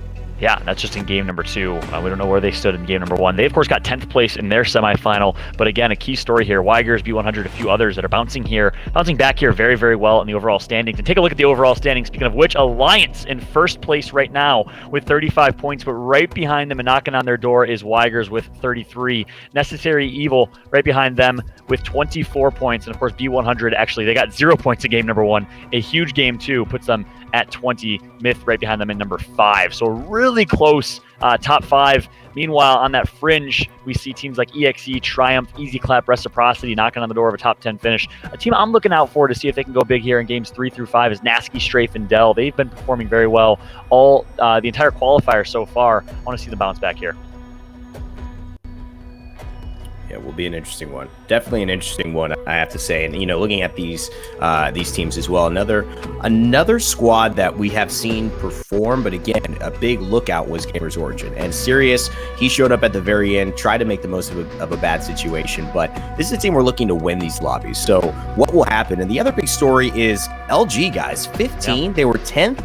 Now 15. I mean, I don't know what you guys think about that, but it's not the LG I expected to play. Even in their earlier semifinals games, they were getting 2nd place and 3rd place consistently. What's going on here? Yeah, that's a good call. I mean, at what point do we start to worry?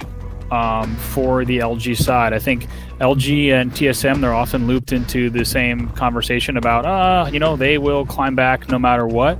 After 2 games, them on 4 points, I think now is the time to worry. It does come down to a lot of like how the circle has been behaving, right? We've had 2 Southern circles so far, one on the southeast, one on the southwest side, and they're a northeast team. They have one of the longest distances to run.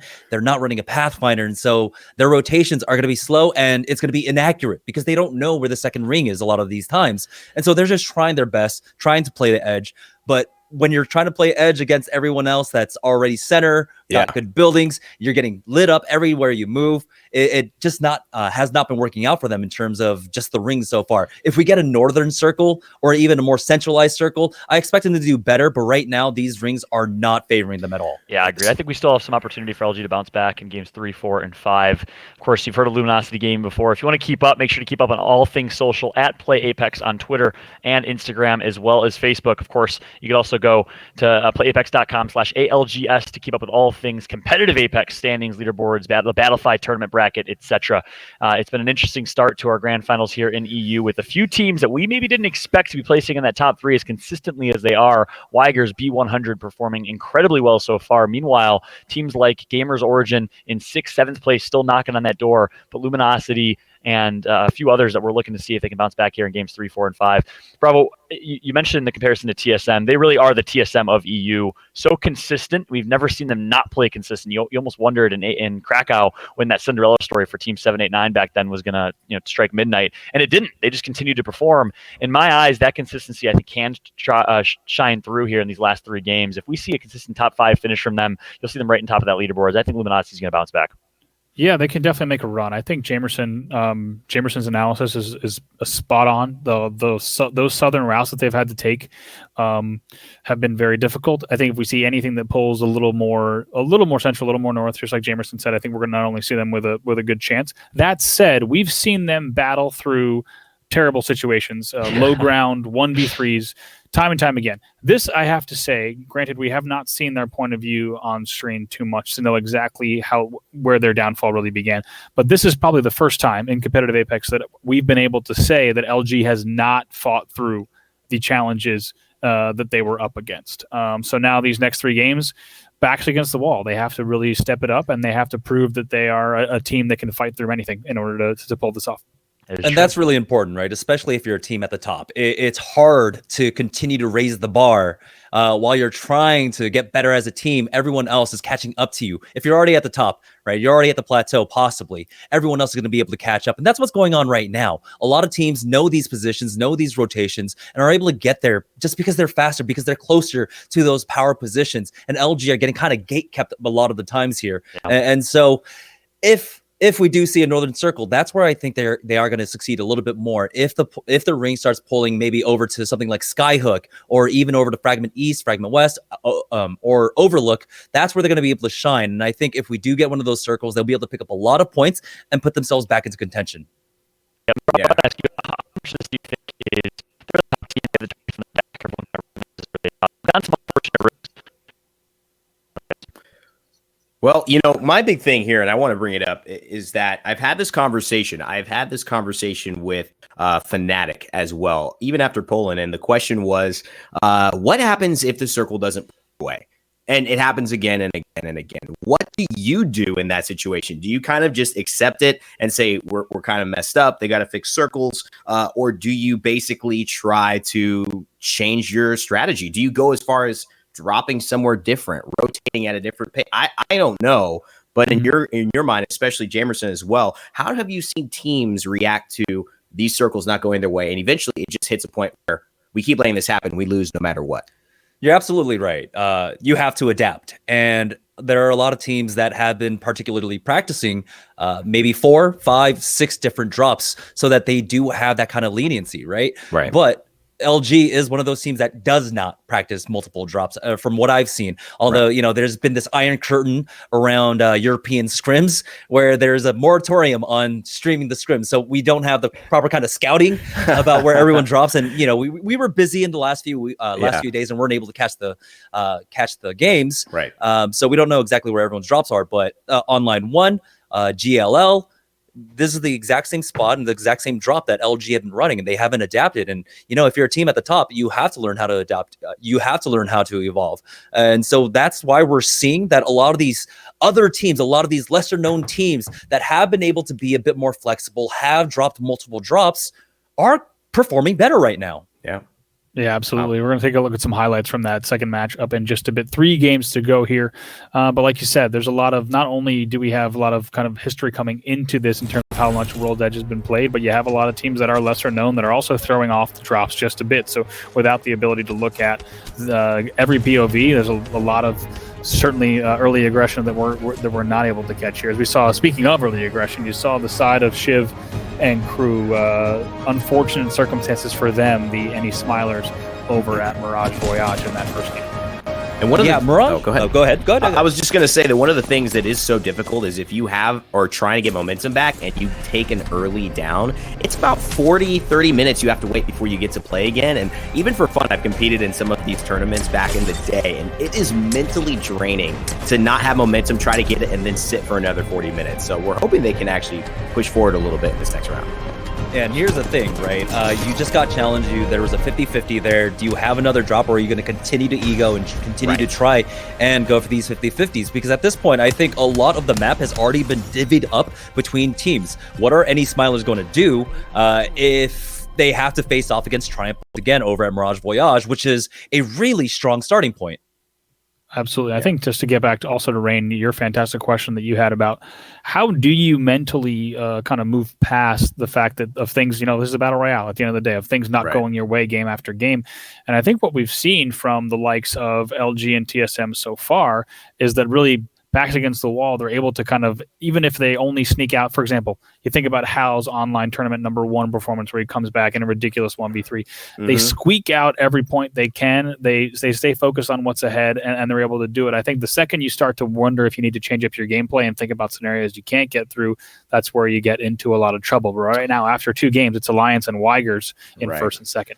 Well, for me, it's just like I look at, the late, great Kobe Bryant, one of my idols, probably my biggest sports idol in general. And he would just be that guy at the end of the fourth quarter. He's still shot in basically 50 shots. He's made 10 of them, but he still wants the ball. He wants to keep shooting. And I think in these situations, you either go and, shift things up, or you keep trusting yourself that you play game, and eventually the shots will start falling. So I think that's a great point. I think LG and of course TSM, teams like that, they just have to trust that things will start working in their favor. They're good enough if they put themselves in that position. Absolutely. So I think we're about to jump into game number 3 in just a moment here, and we're jumping in right now. Rain Day and Jamerson, I'm going to let you guys take it away.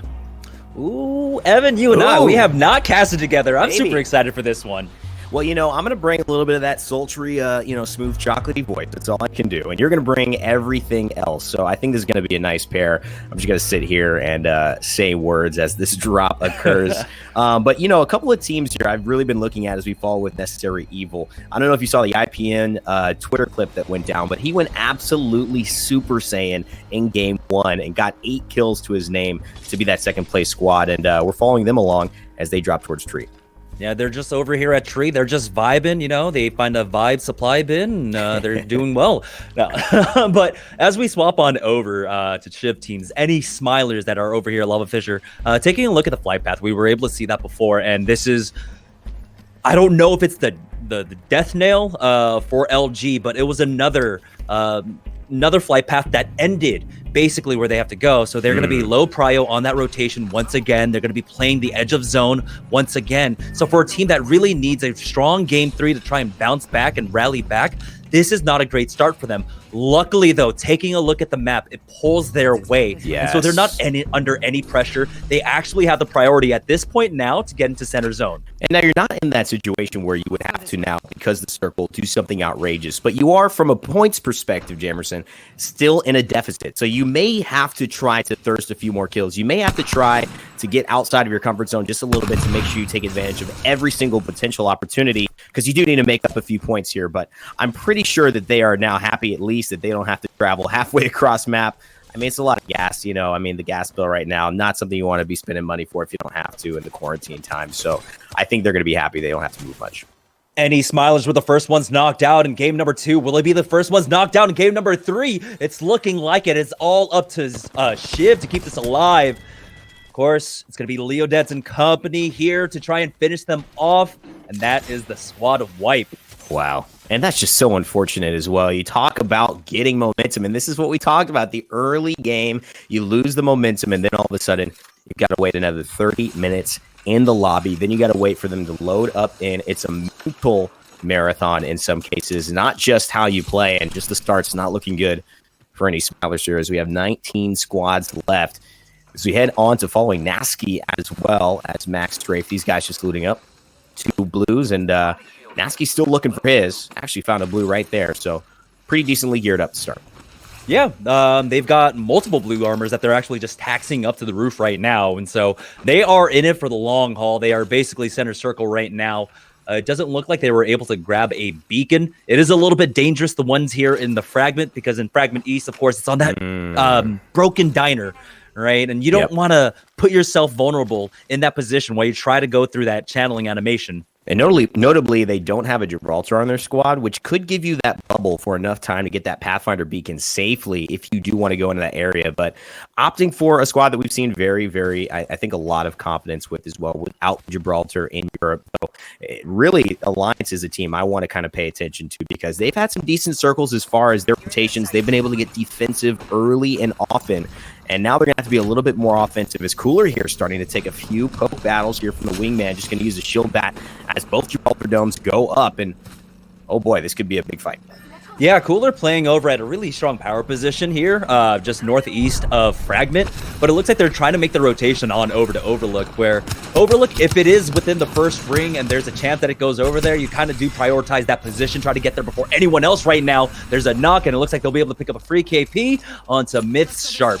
Big time stuff there as well. And Science just going to back off. They've done what they needed to do. They've got a kill to their name. And they want to play this one safe because they are in a power position, as you mentioned, towards Fragment East and Epicenter as well. And so Cooler, just a team that's looking pretty good to start here. 55 players remaining in this lobby. And this is game 3 as well for those just tuning in for us in the ALGS number 2. Jamerson Rainday on the call. Let's take a look at Crow Crowd here. Sonya and Ruggs are also in a pretty potentially decent spot here as the circle starts to navigate. Yeah, they're in between the train station and survey camp right now, and it looks like they're going to rotate their way over to the north, and I like this. The northern rotations a lot of times on most rings is usually the path of least resistance, especially when the ring is already on the very northern end of the map, right? Because there aren't as many points of interest up here. You're not fighting teams that are coming from Refinery. Right. You're able to get a free rotation in and get some cursory loot while you're on the way. See another blue shield dropping as well. So these teams really just, as we take a look at B100, trying to set themselves up. And maybe if you are just joining in, maybe you're a casual player jumping into play Apex and you're looking at the pace of a game like this and not really understanding it, it is a slow burn. And it's one of the things we, can try to break down to you as much as possible. But as you watch more, you'll understand these players really cautious, really, I think in terms of using that prefrontal cortex to the max here, trying to make all these decisions and plan them out. No risky stuff because there's enough for what matters in that in-game. Yeah, and of course, anytime that Fragments East and West are in play in the circle, imagine the game to slow down. There are so many buildings to take refuge in right now. Yeah. Market, not one of the best. I don't know why anyone's playing there, but maybe they know something I don't at this point, as it is very wide open. With the changes to the map, Market has become so much more wide open. A lot of those walls are gone now, so you don't have the same kind of coverage to try and play from there anymore. And, these things are going to change as they're poking along the side of Capital City, and things have shifted quite a bit over at T4, but some of these weapons still hitting hard, like the Scout, like the PK. And so you're going to see a lot of poking here. This is dangerous territory to try to cross, but they're going to make it. Circle closing in at about a minute and 30. So these teams trying to set up, but not be too risky as they play where they assume this game is going to end. And I agree with this weapon choice right now coming out from Nasky, Dell, and Strafe. Going with the longer range poke of the G7 Scout on Strafe. they have one of those positions where they have a really good vantage point, 360 around them, and they can be playing this mid game to try and pick up whatever kill points they can from any teams rotating around. So I like that they're holding the position. I like that they have this nest egg up here. They have all those extra armor swaps that they can use if they do get pushed upon. Talk to me as well. I mean, the Scout, it was one of those weapons that started off in such a strong position towards this season, but we've seen people opting towards, especially with the Sentinel, different approaches, especially once it lost that scope and the ability to the 4 to 8 times, then only taking the Scout. Still a very popular weapon. But talk to me about a little bit where you see that fitting into the meta as far as a must-have nowadays. It definitely depends on like where you're setting up, right? If you're already center zone and you're able to gatekeep, I think having a scout is a necessity. And there we go. We see the next ring here, and it does continue to pull a little bit to the north there, and does favor Fragment West, but it's a little bit further north towards that respawn beacon. And so the teams that are here right now, Nasky, Strafe, and Dell, this is basically perfect position to be in right now. They can try and gatekeep any teams coming from the south, as we do have a northern ring right now. That G7 Scout is going to come in clutch for them, as it's going to be a natural kind of funnel from a lot of teams coming in from the south. And so they just need to keep an eye on over there. They need to try and poke away and get whatever kill points they can. And Gambit just sitting in a very nice defensive position. Still haven't checked in with Alliance yet, who are the team really to look out for, playing the lone Caustic in this lobby, but coming in first and then, of course, third, making quite a splash at the earlier starts of the game. Still 19 squads left as teams are setting up more and more.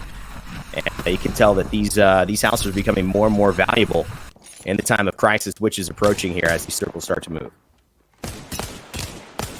Yeah, as we're on board now with Necessary Evil, and it looks like they lost one of their members. It's very unfortunate for them, as this is definitely one of those areas, Fragment East and Fragment West, where you almost need all three players to try and hold it down. They're holding down the hospital for now, and because their Wattson is still alive, they can hold it. But as the game goes on, this is going to be harder and harder.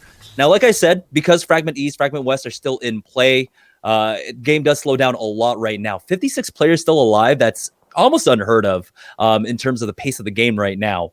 But as we swap on over to Purge, they are another one of those teams that are holding in Fragment West, and that might be Crow Crowd on the other side of them. Got to be careful going for this poke. And Jamerson, you might have thought you can get rid of me. Oh, but hey! I'm right back in here. Hey, good to be back with you. I've been watching, of course, on the sidelines. Rain Day having a very small issue with audio, so he'll be back in just a moment. For the downtime, I'm going to join you on this, of course. And I'll tell you what, if LG wanted their a little bit more north-central pull, they got it here this game.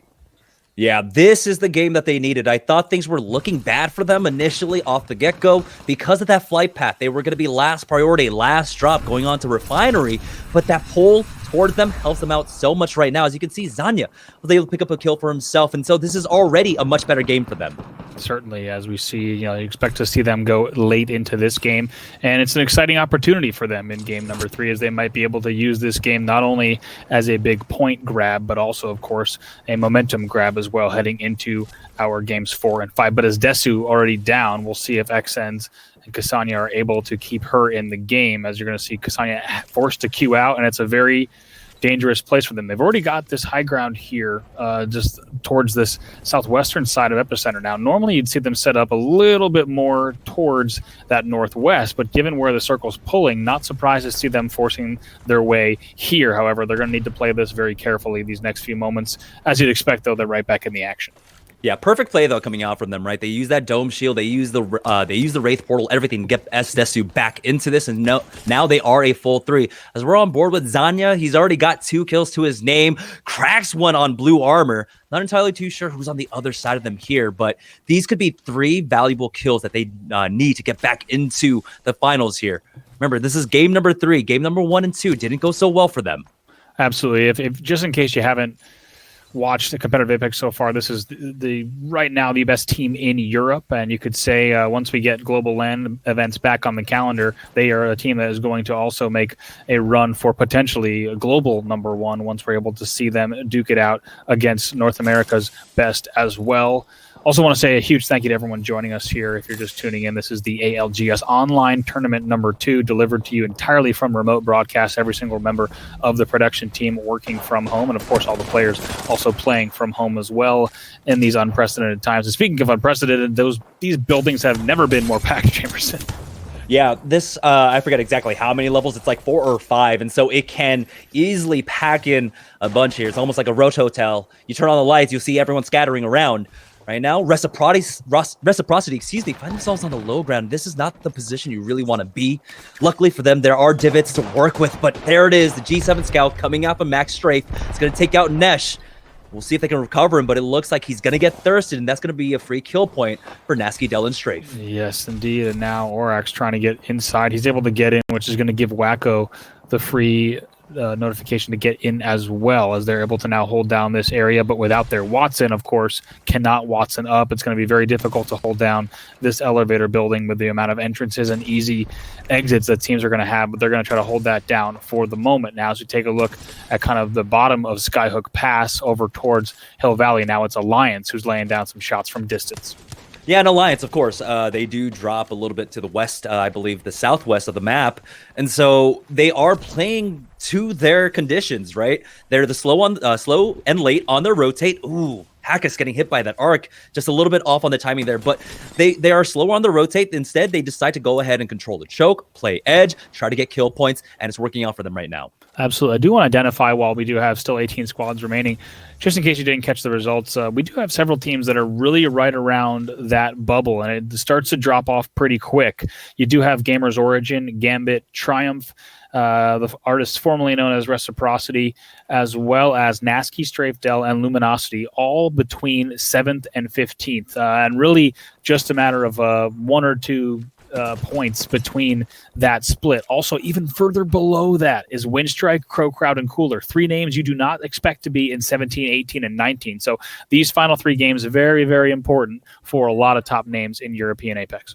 This is a very scary situation for Alliance right now, though. They just chased the kill basically towards the edge of the map. The ring's about to close, but I don't know if they have a plan to get in right now. B100 is going to be in that compound to the north, and they can try and gatekeep them or just poke at them a little bit. There is another team, it looks like, already in position over at that respawn beacon. B100 might try and take it over from them. Got to talk about B100, by the way. They are currently in 4th with 20 points. They qualified in their semifinal B in last place in 10th. So to right now be sitting in 4th in a lobby like this is pretty incredible. Excited to see how their story will continue on in game number 3 as well as the rest of the finals. But right now they are poised to make quite an upset. Surprisingly, Alliance were able to get in, even though there are 4 teams here, basically on the edge of the zone in that one building. The fact that they have to stay vigilant and watch all their elevator shafts, all their stairs, allows Alliance to get in for free, and they're going to be able to actually take control of this diner for free, which is unheard of. I would imagine the team would have already been here, but this was absolutely free for them. Absolutely. Like you said, I mean, if anyone who's been watching either EU or NA scrims, you certainly know just how high value this building is, and the fact that there's always going to be a team, even if early game, there's going to be a team that is holding down this type of area. But now, still 18 squads left. Going to see a portal there from the other side. But now back over to Smithy J as well as Anarchy here, bottom epicenter. Nice play coming out from Smith J, formerly of Lazarus there, breaks that Watson Jenny and throws in the nades. I mean, we saw B100 do a really good job of that too, and that's kind of the go-to that you need to do. If you see that Watson generator, focus it down, throw your utility in, and try to get some good damage off and see if you can push, but it's Anarchy that goes down first. And now Smith J in a tough spot. He's going to have to see what he can do, as Roger, teammate, is going to be forced to pop a battery. Flies right in to challenge here, goes immediately for that thirst, and not able to get that. Will go down from the hands of the Wraith as well as the Gibby. Now Necessary Evil, as you guys pointed out earlier just before I jumped in. Now 2 players left there, but as we take a look at Strafe, Nasky, Dell, they are set up here as well, and a great spot, of course, for that ult in the top of the staircase. Yeah, there we go. He's trying to get out, though. He took so much damage. They don't have a Gibraltar. Hopefully, there's cover. But he gets into another portal. He gets back on top of the roof. So, very fortunate for him. Really good timing, because it was the last second to get back up there. This is going to continue to give them a great option. Not only do they have this ult in a perfect spot that's going to be very difficult for anyone to take out, but they also have vision through that glass right on the ult, which is going to give them just an opportunity to poke if they need to. Of course, they're going to need to leave relatively soon, as is the case with anyone who's anywhere near Fragment. But Oraxe just took down Strafe. That's going to slow down their rotation immensely here. So we do have another portal out. We're on board with EXE. And they understand their situation right now. They know they're surrounded by a lot of players. They're going to try and poke. They're going to try and get those KP. And did we get the res here? No. Reciprocity still putting on the damage. Look at that. Another one comes in. And now taking a look, and it's really all going to be up to Dell, who's only got 50 HP now. 25 has to drop down. Going to try to get the bat off. Needs to be careful here, and is able to live to fight another fight. But eventually we do pop over to another POV that's on the receiving end of a wipe as well. Yeah, here we are on board with Myth, down to 2 players as Larabinu has been knocked down to the ground. Sharp on top of this box, but he's getting poked away at from a distance. Good wingman shots, but is it going to be enough? I don't think he's going to be able to secure those kills. We do see LG's XN was able to find one himself, but now Sharp finding himself on the edge of the zone. He's taking so much damage. And now needs to be careful, just needs to scoot around, try to get back in, and barely stays alive, but eventually will go down. That's going to be Esdesu with a 99 that gets that knock. Now 13 squads left, several kills. That's going to be the Myth side falling at the hands of LG. Also Gamers Origin picking up some kills in the feed. Now Necessary Evil, only IPN left to carry. That banner going to try to desperately slow heal and also get a few cells off while doing so. Yeah, at this point, as a solo, you're caught out in the middle. You just try and find any kill points that you can, and it looks like he was able to pick up a few for his team, taking out both Sirius and Impa from Gamers Origin. So that's huge for him, making the best out of a really bad situation. They're really recovering off of that, and I believe he's still alive, and they made it to top 10. So that nets them an extra point, or will, if he can. Oh yeah, nets them an extra point at the very least. Absolutely, a fantastic set of plays there to stay alive, somehow using that little dip in elevation to get a heal off, as well as so he'll PK out though for Orax, though tries to finish, cannot. Gets team shot. So now back over to Lowly, who's on red for the first time that I think I've seen, taking a look at a red Evo shield for the first time today, and the first time officially in competitive play.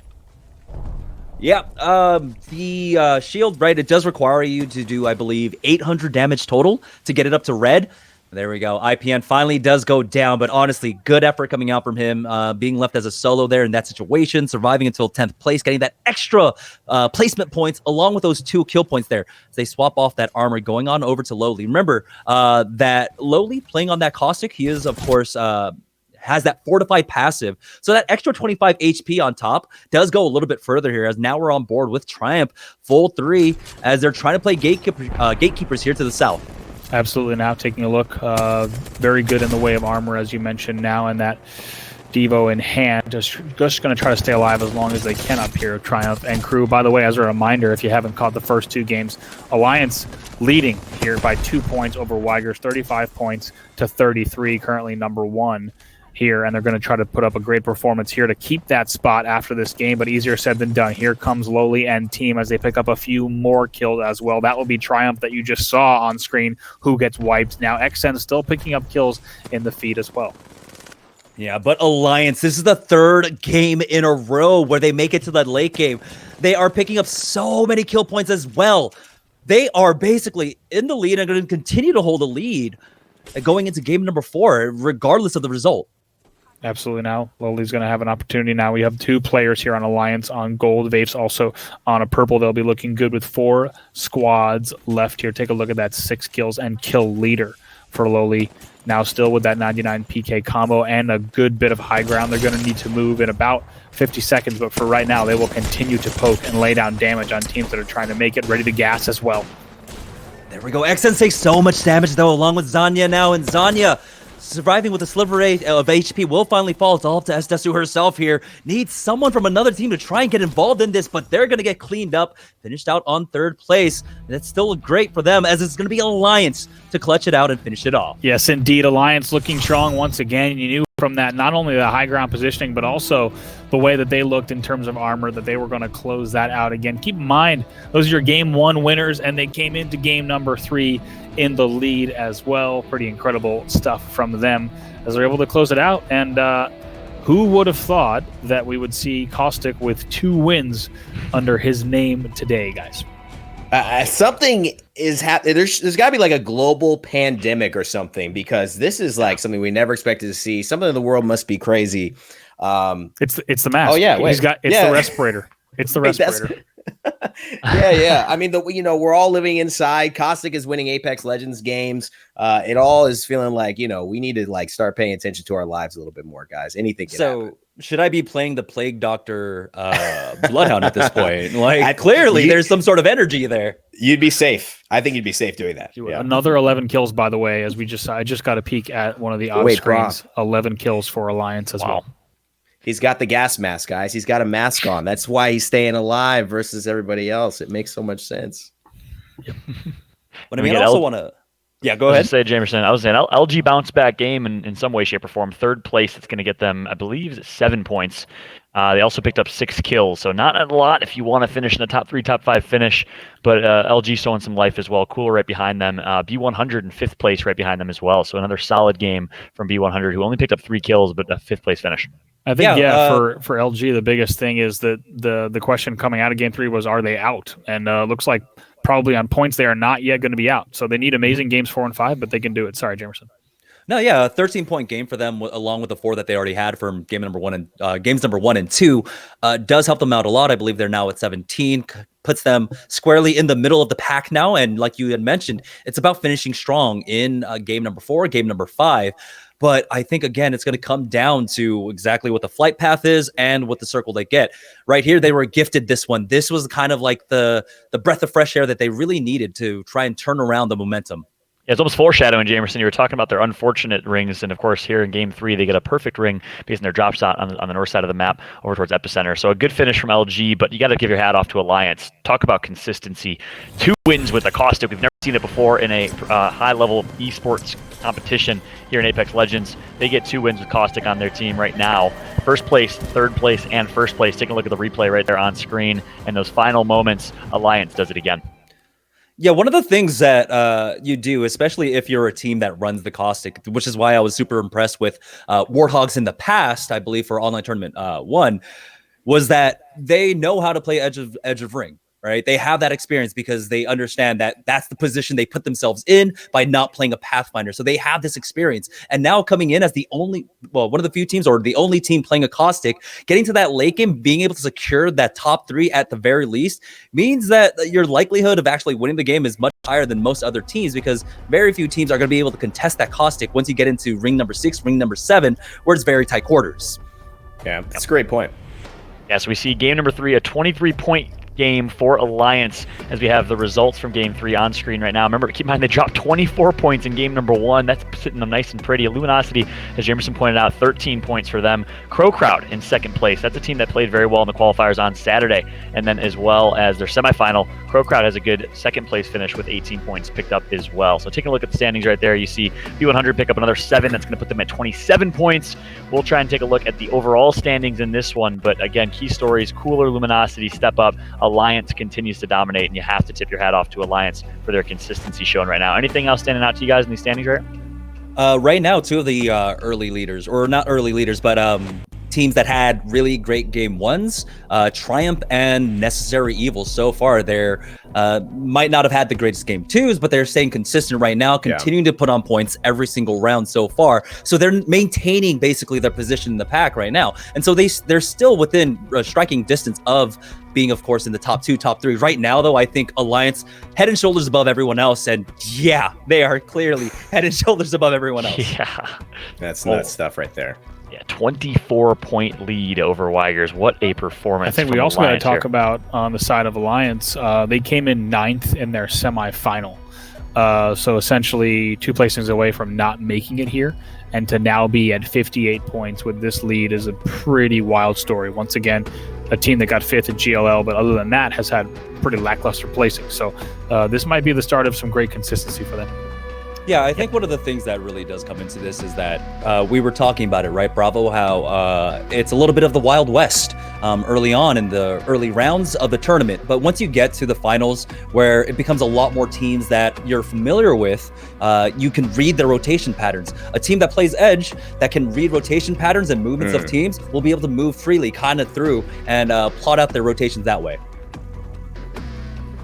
A couple teams you have to also point out here. Weigers with a great performance and showing some good consistency. But look how closely aligned these teams are, from second place with Weigers all the way to seventh, even maybe eighth place with Triumph. Only just points separating each team.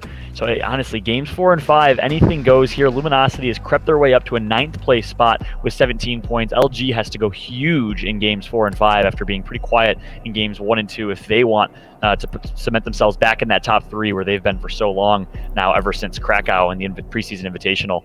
So overall, interesting day of Apex action. We, of course, want to apologize for some of the tech issues we've had so far. Keep in mind, this is an online tournament broadcast that we're putting together with rubber band and duct tape. So having some internet connection issues and some connectivity issues in general. So our apologies to all the viewers out there that are watching for some of the connectivity and broadcast issues as we're working our way through this and trying to find a way to bring you all the action, to broadcast it to you all. Everyone is remote. Everyone's working from home, including our production staff. We have no one in studio, and we're still working through some of those growing pains. So our apologies, and thank you all so much for the patience. I guess I speak for myself there because I think most of my audio issues have been quite live. So apologies again, but it looks like we do have some highlights ready from that one. So I'm going to go ahead and throw to these highlights here. Let's take a look at how the action broke down in game number 3. And one thing I got to point out is while we take a look at these,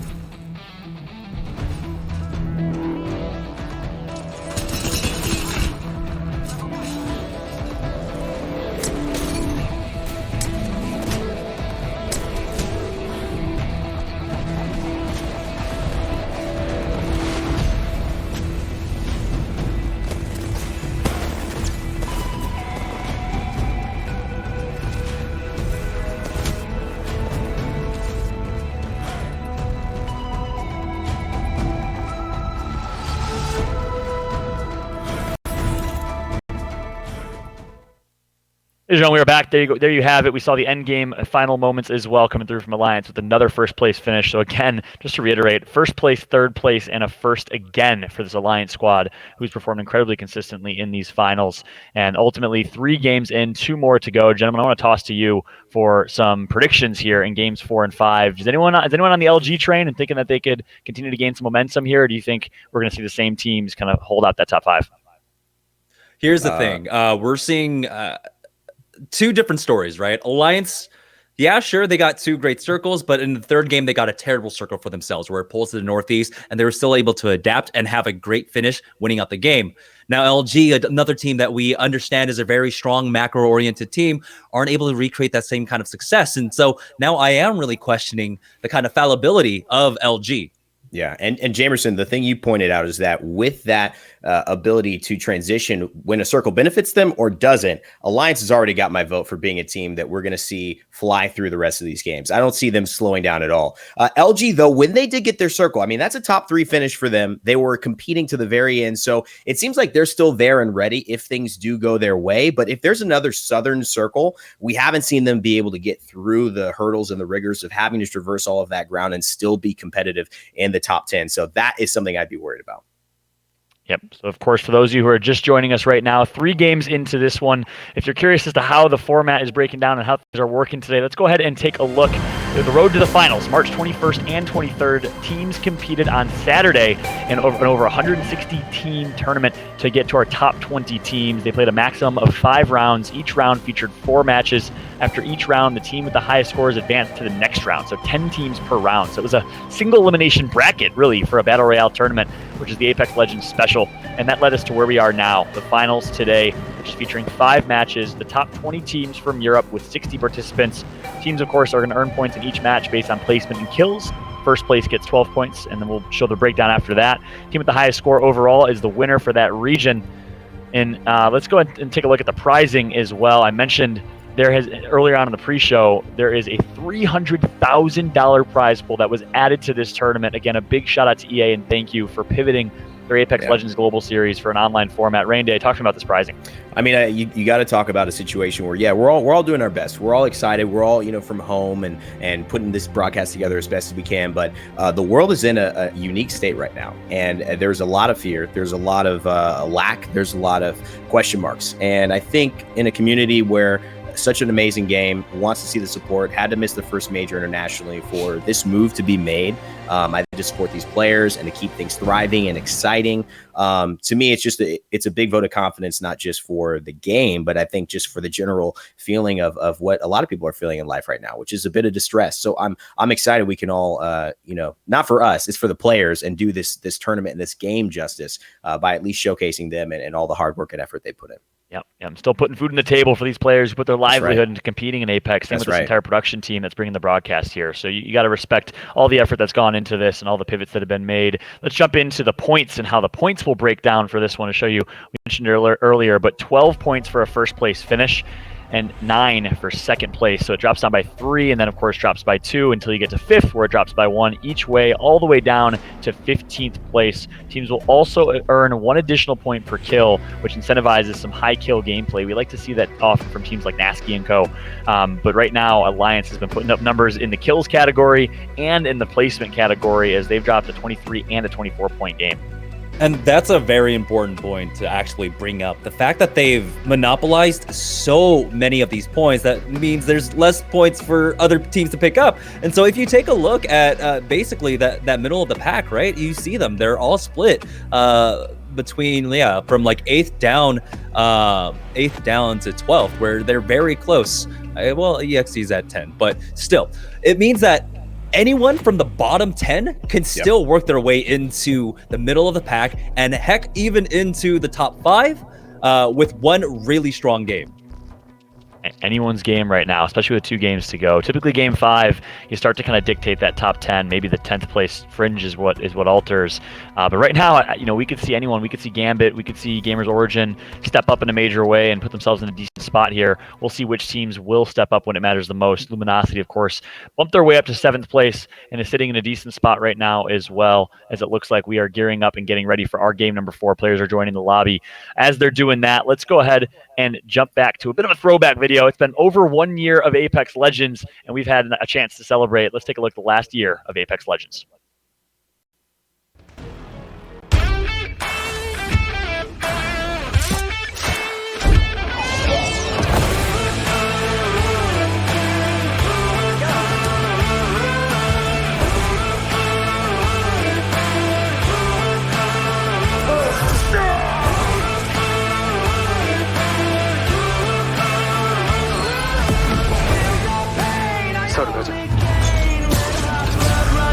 What's up? Hot like a hurricane, mind sharp like a razor blade. I'm a knockout. There's no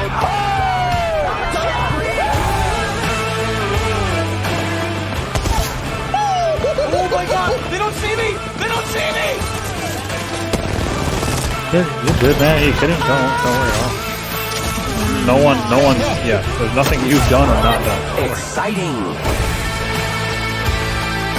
X Games Minneapolis 2019.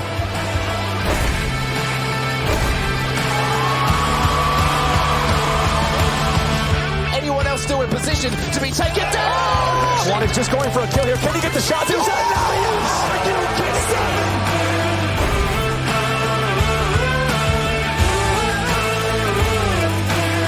Best multiplayer game. Apex Legends.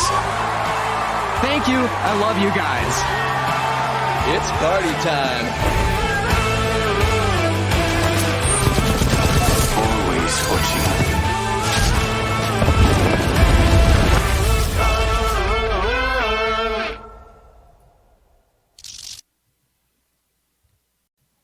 Hard to believe that over a year ago, Apex Legends dropped by surprise, much to the excitement of so many people online. We've seen some stars born. We've seen the likes of Dizzy, Ace, so many others that have really created careers out of Apex Legends. Nicewig, and of course, many on the European side as well. It's been an amazing year of Apex Legends, and thank you all for being a part of it with us. Fallout here joined back alongside with Bravo, Rain Day, and Jamerson. He is brave. He's a brave individual.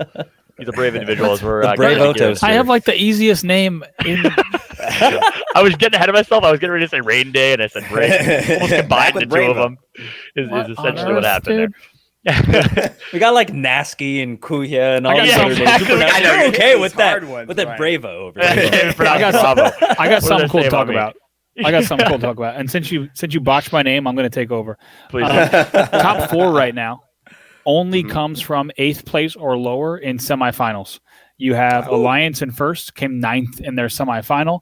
You have the guys Unnecessary Evil, who came in 9th. You have Wires in second, who came in 8th. B100, who came in 10th. So essentially, some of the bottom 6 teams all taking up the 4 spots in spots 1 through 4. Crazy. Goes to show that really any given Monday, I guess in this case, a team could show up and perform well in the grand finals here, despite not having the best semifinal. And of course, we're far from over yet, though. We have 2 more games on this one. Looks like game number 4 is just about ready here. Gentlemen, I'm going to throw you real quick. Any predictions here for who you think is going to perform well? I think I have to ride the bandwagon here, but Alliance are just performing absolutely stellarly. Almost no mistakes coming out from that at this point. They are playing basically perfect Apex Legends. Bravo, anything on your end? I just want to see B100 keep it up. Once again, a team that came in 10th in their semifinal, right now sitting in 4th. Pretty amazing story. I want to see them continue the momentum. And we like to hear. I like the fact that Lowly is holding it down for all Caustic players worldwide. So, Jamerson, good call out on the Alliance call. It looks like game number 4 is ready. It'll be myself, Rain Day, bringing to the action this time around, as it looks like the dropship is loading. We will see what will happen here in game number 4. Rain Day, I'm excited.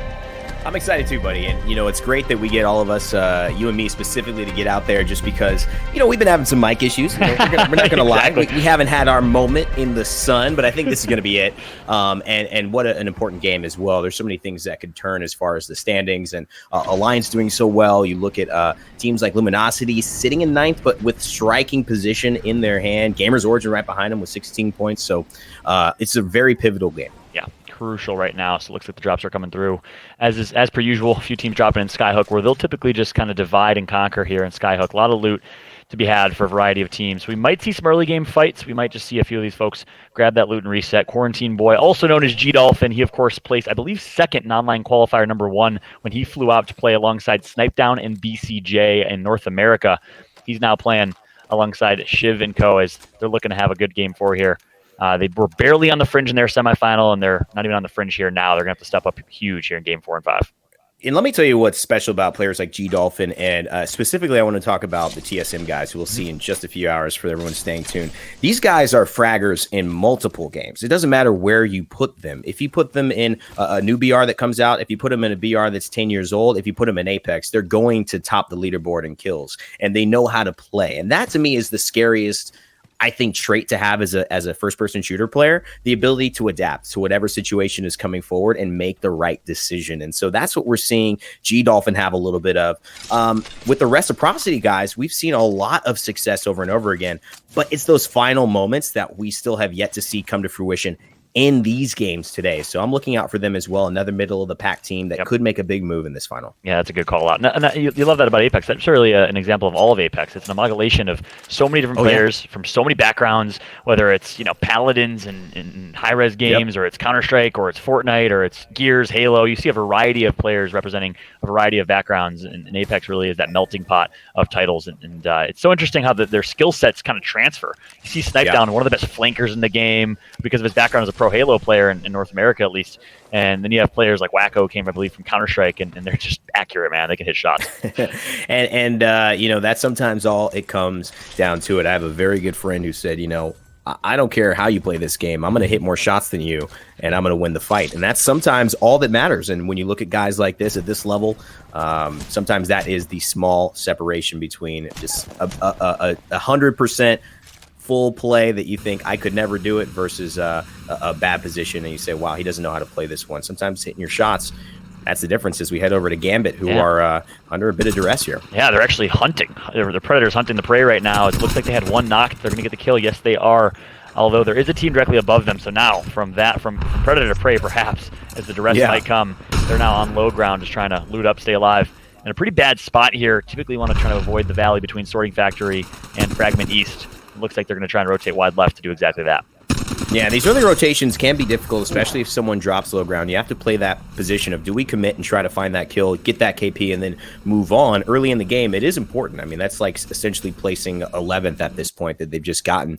But you don't want to risk dropping low ground and having another team third party. And so that's what they're always trying to split. You could see Savage Wolf as well above them and just really burning through those shields and those resources here as he grabs his teammate. And they're going to try to just disengage and make it to a respawn beacon. Yeah, so they lose their high ground advantage in order to, with prioritizing reviving a teammate here. I think that was a good decision, as they're going to be able to back out and reset. Meanwhile, another fight going on. So a lot of early game fights here. Perhaps people are playing a bit for some early game aggression, some kills, as it looks like a full team bleed out. Kuya and Co. are going to bounce very, very well. And they continue to roll here, as it looks like they're going to pick up 3. And that's B100. That is huge. If that's all of B100 out, that's a team that was taking a very big position in the rankings at this point. And so that's going to allow someone else to make a significant jump. Those points had been going to B100 for the last few games. I guess you killed him, Evan. It was Cababrilo, who was right behind them, I believe, in 5th or 6th place. So that's statement huge. From there from Ziki, Leodeds, and Kuya, former Echo Fox, Samsung, and SJ Gaming. Let's see what actually the team that's tried to opt to prioritize a revive here is still under that duress from Gambit. So Gambit is not done yet. They want these 3 kills. They want 3 points. It looks like Gambit should be in a good spot to secure them. And if anything, I'm not sure if they got the respawn beacon off, but if they did, they just got an extra kill because they killed them once and then killed them again. But yeah, I don't think they got the beacon off. Extra kill would have been nice, that's for sure. But I know. I believe they did not get it off unless we missed it on stream, but they could have. That could be 4 kills for Gambit, perhaps. We'll keep an eye on that. Meanwhile, flipping over to Cooler on the other side of the map. And Cooler here just doing a good job of, I think, finding themselves in decent positions towards this scramble start, where a lot of teams are finding themselves a little more aggressive than usual, knowing that, hey, this is one of the last rounds that we can actually grab these points. So we may switch our plan up. We may go for kills we wouldn't have if we had more time to play patiently. Cooler still just setting up nice and simple and not really having to waste a lot of resources. And it's lucky because they only have a white shield on their Wattson, so they're going to have to figure that out. Obviously setting up here just in case things go wrong. And there is actually a care package from in-game, so hopefully that's a big upgrade from a level 1 to a level 2 there. Yep. And a level 3 under the Wraith. Yeah, and I like how he went from Gambit, which Sign used to play for. I believe he's no longer with that squad. He's not playing with Cooler, and we switch over to the team that Sign left for, or is currently playing for, which is Cooler. They're able to level up their shields, as mentioned. Meanwhile, on board with Purge here, close to that Gambit squad, actually, near the Geyser. It looks like they can try and get an early rotation, or we'll see if a fight's going to ensue here. Will these teams opt for a push? One team can kind of go through caves. One team can go through the canyon in the middle. We'll see if a fight will ensue.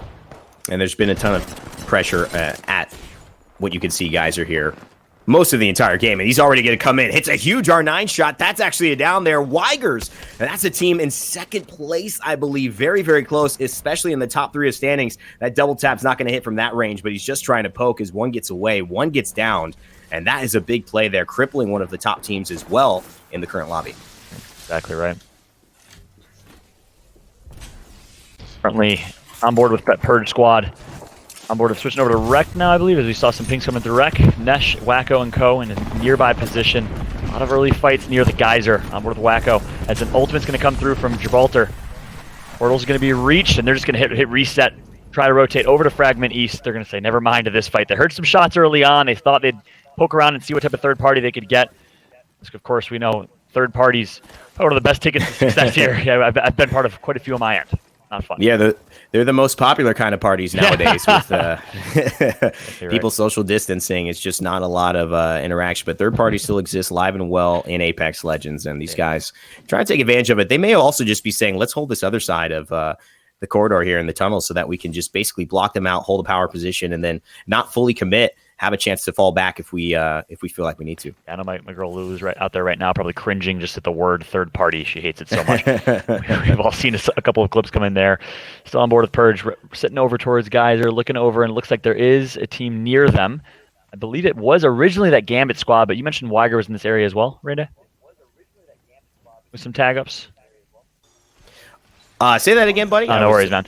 I was saying we see Purge over towards Geyser. I think you mentioned Weiger was putting shots on them near Geyser earlier. Yes, yes. And they were having a good engagement. I believe Weiger lost one there, and so that could be a totally different process for playing from what we haven't seen with Weiger here, because they have been in a decent spot. Remember, they had that high ground early on in game 2 that was just, hey, we're just sitting up here and we won the game. So now they might have to battle through a little bit of delay as far as getting in their prime position, as well as just a little bit of numbers. So they may not be able to engage and poke as freely, knowing that if people see there's only 2 members there, they're going to push. Exactly right. Currently watching Shiv playing alongside G-Dolphin and Co. As we're going to see as their rotation comes through. 18 squads left in this one.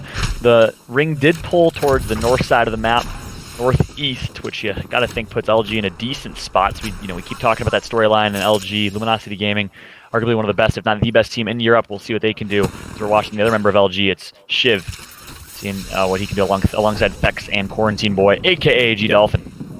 Yep, and that's an important thing here. G-Dolphin, these guys haven't really made it to that middle game, that crucial time where you get to set up and you actually get to kind of plan your fights out versus already having your loot and not. And so now it looks like they will be setting themselves up a chance to win, as there is still a lot of pushing here into this little room. But feels like Serdell and Nasky, they've got it sieged up. They say, we're not going to contest, but if you want to come in here, you're going to have to get through a lot of fences. So be our guest, buddy. Yep, I know, on board with Nasky right now. The young man from Denmark, they like to play aggressive. They like to play for early kills. It looks like he saw something there. Meanwhile, LG, Estesu down. Wow. Xen's out. Xania, last opportunity here. Xania's going to get tagged up and is forced to just leave Estesu to die. So all up to Xania now in this one, with the reset coming through. And I believe it was going to be Nasky and Dell who picked up the kills on Estesu. So that was the aggression that we saw from Nasky. They wanted the push, and they got it. They're able to pick up one.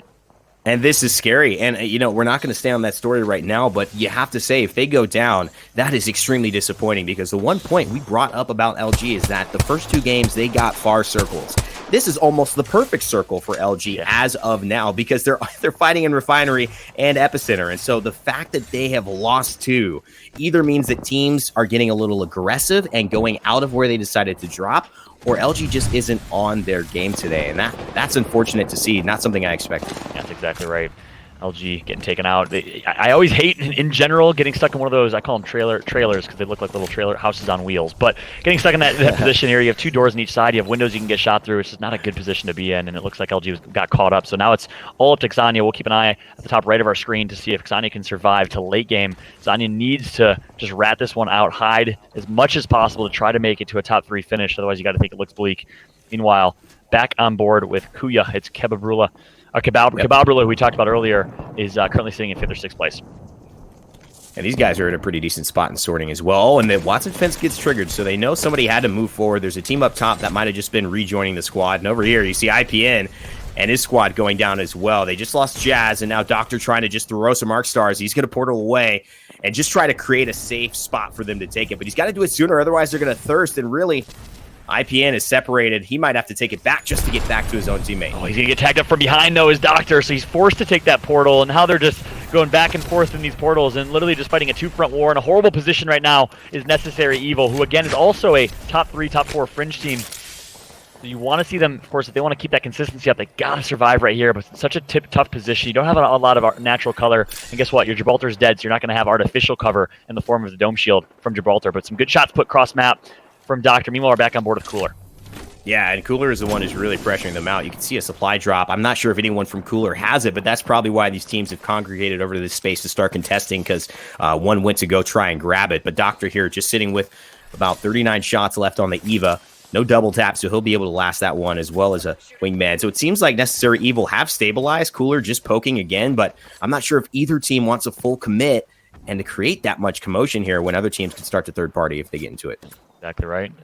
Going to be getting tagged up, so really just in no man's land right now, trying to find a good position to be posting up. Here come the rotations as this circle is going to be closing here momentarily. A couple teams pretty well primed, well positioned. You see Nasky and Co at the top right of the next circle, still set up inside the same house with, of course, Watson fences throughout, but some good shots can be put in from Vex here. Looks like they want this fight. No, and you're absolutely right. And there's some work being done by G-Dolphin or Quarantine Boy with the Prowler. We saw that just being what IPN used to go ham in game number 2. And then, of course, Thex with the R99. This is pretty bursty composition that they're running as well. And notably, Shiv running the Bangalore, which we haven't seen on any other comp today. That's exactly right. Going to finally loot up and reset here in a decent position.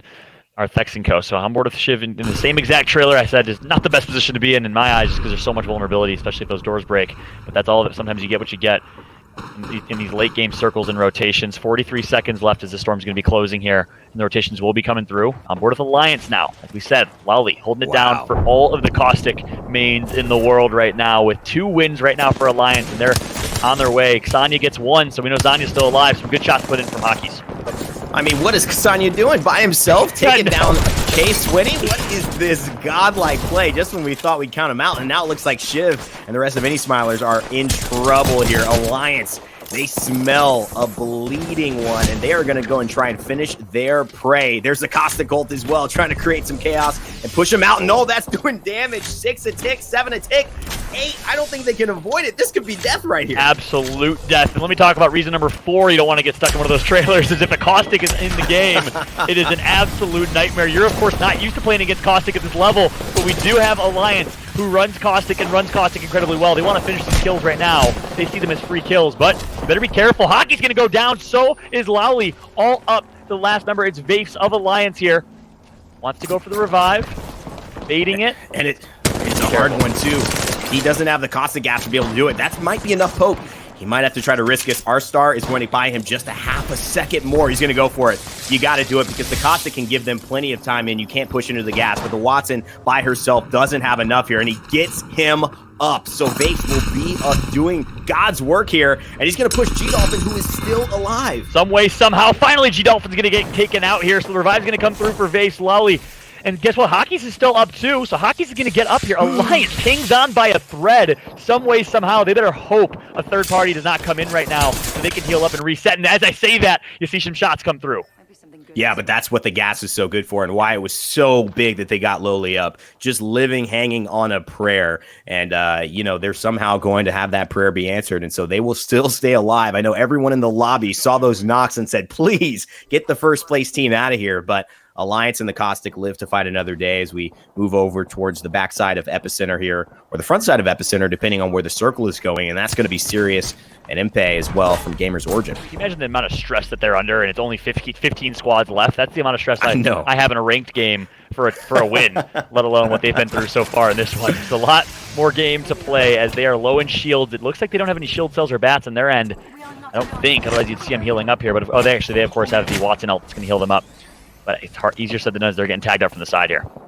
Yeah, and that's the difference here. Of course, you look at this fight between what happened with Alliance in a similar kind of trailer like this, and G-Dolphin, or Quarantine Boy, did his best playing with this new squad with Shiv and Thex, and potentially the squad they'll be playing with for a while, considering won't be flying out again to the United States anytime soon, thanks to worldwide quarantines that are going down and travel bans. But Alliance, they don't have to go anywhere. They've got a Caustic, they've got a Watson. They are content to hold this little bunker. Exactly right. You see the Caustic gas canister set up all throughout the bunker. They're just going to post up here in this position. It looks like well. They want some blood right there. Wow. They have blue here. They want to what they can do. And of course, I think what's so great is that Lowly is playing a character that can be taken advantage of in certain ways. You can destroy these Caustic canisters, but in the middle of a fight with the hesitation that's going on, one wrong shot explodes that gas barrel, and they're finding it such a valuable use of cover, but combining that also with an impenetrable spot where you can't throw ordinances, you can see why this is working, and it's not just Lowly. They're all playing around it. Each person is using that canister, talking about it, shooting it off. They're creating an extra barrier for these teams, and maybe they're just all not used to playing around it.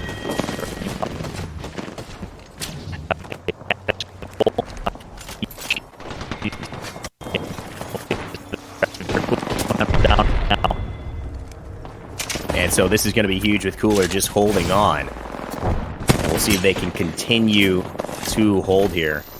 I think we're going to see if Bravo might be able to join me here as Fallout takes a break. And Brav, right when I call, I put the bat signal or the Brav signal, and you show up right when I need you. You know what? It's because you pronounced my name correctly, Ray. Oh my God! It's because you pronounced my name correctly. I appreciate that. I guess that's true. I'm always here.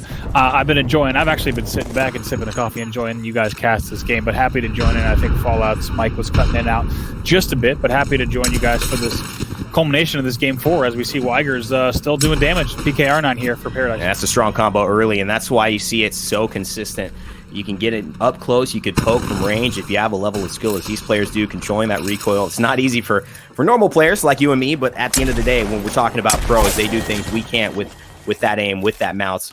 Alliance still in a great spot here, just working so well against one another, and Alliance Hawkes just basically doing the scout work, Brav. Getting out there, finding kills, knowing that he's got that into the void if he needs to get back to his team. Absolutely, and I think, that it's something we see a little bit more in NA is a little bit more scout-heavy Wraith play, but we're still seeing, and to be honest, the end circles that we've had today so far have not really lent themselves to scout-heavy Wraiths. Essentially, it's been kind of get in, set up, and you know where things are headed and where the neighboring teams are, have not required a ton of scouting, as we do see TP going in there for Alliance. A Cooler, look at Rogue just getting absolutely melted there from distance, has to retreat and heal up. It's going to be up to him and Sign to keep the Cooler squad alive. Yeah, they've lost Jules and no Watson ult right now. They don't want to put it here. Obviously, they know they'd have to rotate just a little bit, it seems like, and so they are going to save that ult until things get a little more dire, but they're getting pressed now, and they're going to have to follow alongside Sign. Good rotation. He gets down, but it looks like he is still in a bad spot. One is on top of him. Another Watson comes over and says, that's my spot to hide, buddy, and it's Sonya who takes him down. Yeah, Gamers Origin flies in as well, and now it looks like now jumping back on board with Alliance. Here's Lowly. Dave's Hawk is still looking good. 8 squads left there. A few wing shots do come out, laying down some damage, but once again, they've got some great angles towards this, and they're able to also have great spot for that gen. They can also slow heal there. Yeah, and I think they just, saw an Evo shield, so they may be questionable about pushing that. The extra 25 health. Newest item added in Apex Season 4. Still question marks around what its role is competitively. Obviously, gold shields for the majority, but look at Caustic just popping some canisters up the hill. And now eventually Lowly is going to go down. Vape's trying to stay alive. The Watson, the only one still able to make a play. Maybe a res, but it's going to be Zeke. Now take a look at this squad. It's going to be Cababrilla just trying to make something happen. And Windstrike absolutely dominant. They finally take down Kasanya. Can you believe it? He made it, it looks like, to 6th. What an incredible play there from the LG man, the myth, the legend, formerly 789. But yeah, you're right. Leodeds and that squad, Cababrilla, doing so well up top. This is a very difficult position, especially for Alliance to contest. Yep, now Vaves tries to stay alive. Vaves eventually will go down. That will be the end of the Alliance run here. But now taking a look, we're also seeing Crow Crowd is the one that actually gets the kills on the board for that. So now Cababrilla with this high ground, 4 squads left, going to also peek at some obs POVs to see exactly where everyone else is hiding on this much lower ground. Of course, Cababrilla still with the advantage at this time. And you can see they're trying to get the res off, and that's just going to be see you later. Zeke comes in and says, feel my R99. He has no problem showing him how much burst damage that SMG can do as the circle starts moving, though, Brav. This is getting it. This is it. Now Q comes being forced from Zeke. He has to try to get back up to this high ground. That's going to be Weiger. Several players still going down. Now 4 squads left. Actually, going to go down. And on the receiving end, that's Cababrilla that goes down. So now back over to the Windstrike side. Look at that red and gold shields for them. And Crow Crowd as well going against Windstrike. They've got the Evo shield popped off the 225. And he gets a big PK shot there, Bra, but it looks like Crow Crowd cannot contain. It's still Ruggs, though. Can he do it?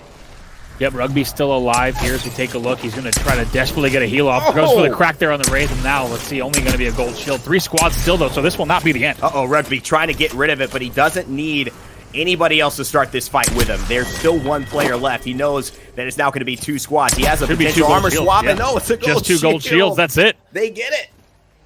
And yes, indeed, and you started to realize as soon as about 2 seconds of play passed with that first gold shield that there was a second gold knock in play, and that's going to be it for Rugby, and thought that could be it, but it's going to be Crow Crowd and Rugby who's able to close that one out in another highly contested final circle, and they will get some points on the board. We'll have to see on the standing exactly where they came in. Earlier, they were quite far down on the leaderboard. We'll have to see if that puts them in a position where they might be able to get a game number 5 run going. And so many strong plays in that final round as well. When you even looked at the way that Windstrike was approaching that game from, I think, such a tactical position, as well as Cababrilla on the high ground, really taking advantage of their little angles, and Alliance really opting for low ground and saying, we are going to stick here. I mean, LG getting 2 kills and 6 after with 19 squads left. Kasanya was the only one left with, I believe, no kills to his name. I mean, these performances are what makes LG special. Obviously not enough to really give them a huge amount of points, but Brav, just a lot of great stories in that final round. And you have to wonder points-wise what that's going to do for Weigers versus Alliance, right? Weigers in second there as we take a look at the stats momentarily. Alliance does get fifth. Now, Alliance had 6 kills, but actually as we look at Weigers, it's actually 4 kills for them, so not too different. And we're going to have to see exactly where those will all net out in the standings. Thanks for your patience, folks. Yep. We did lose Jamerson and Fallout, but don't worry.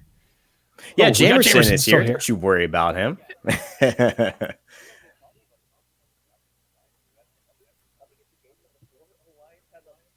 Point lead. Yeah. And so I think it's safe to say that Alliance are probably still safely in first place right now with 6 kill points, along with 4 placement points at this point. So that gives them 10. So I think that buffer that they gave themselves through games number 1 and 3 keep them safe here in the top. Yeah, and Alliance doing so well. Brav, I mean, was there any story particularly that you found to be the top of your list here? We've seen a lot of the similar teams perform. Obviously, Crow Crowd gets the big win here. Yeah, for me, it's unfortunate because Fallout asked me for what I was looking for in game number 4, and it was consistency out of B100. They're actually our first team to drop. And that's going to make a little bit of an interesting case for them because they were coming into that game number 4 in 4th place. Once again, I'm going to check my numbers, but they did, yes, indeed, come in 10th in their semifinal, last position. So to be in 4th heading into game 4 is a big opportunity. What would be tragic to see for the B100 side if they had another similar game 5 that put them towards 9th or 10th or even in the bottom 10. To see their story end that way and they become a footnote would be tragic for them. So I think a lot of these teams that are using this tournament to make a statement and also grab some extra cash, a lot of opportunity. And if you have a strong performance for those first few, the last thing you want to do is let those last 3 games of the set kind of give you a very different fate, right? That B100 has there's 2 different paths for them on game 5. They can come out as, wow, that's a team that really stepped up in online too, or they could be a team that we don't talk about. And we'll see if it ends in tragedy or redemption. We'll be right back with more in our last game here of Europe.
All right, welcome back, ladies and gentlemen. We are here to get into some more Play Apex ALGS number 2. I'm Rain Day, joined by Fallout, who's having a few difficulties, but we've also got Jet Set Jamerson and Bravo or Bravo, whichever one you want to call him. Maybe he said Bravo. Dang, I couldn't even think to the make little that Bravo that toaster. way. Yeah. So a lot of things have happened to me in this industry, But I don't know if anyone's ever gotten the name wrong. Is that some of this is the hardest thing that's ever happened to you in esports, man? Wow. Well, I think it's tough times. I think we are in a brutal phase. These teams have been battling as well. We've found 4 games, and they've been going to a lot of similar teams as well as Alliance. We just saw Weigers. We've been seeing some incredible play by Crow Crowd, and this last moment here is what we're looking at. But gentlemen, I want to give you both an opportunity to discuss your game 4 thoughts and just the results of what we saw here in this last game. I think you guys really hit the nail on the head, right? When we were talking about LG and their kind of path to redemption in the second half of the finals, where they were blessed with a circle that does favor them, but they took an early fight and things didn't work out their way. But somehow Zanya was still able to rat it out and get a few kill points for them. Brav? Yeah, I mean, look at Weigers and Alliance. They're still, when we jump to our overall, Weigers and Alliance are still going to be neck and neck as they essentially exchange very similar points in that last one. And here, actually, we jump to the overall now. Still a big gap for Alliance over Weigers, but let's talk about how big that was for Crowcraft. Look at them; they jump into third.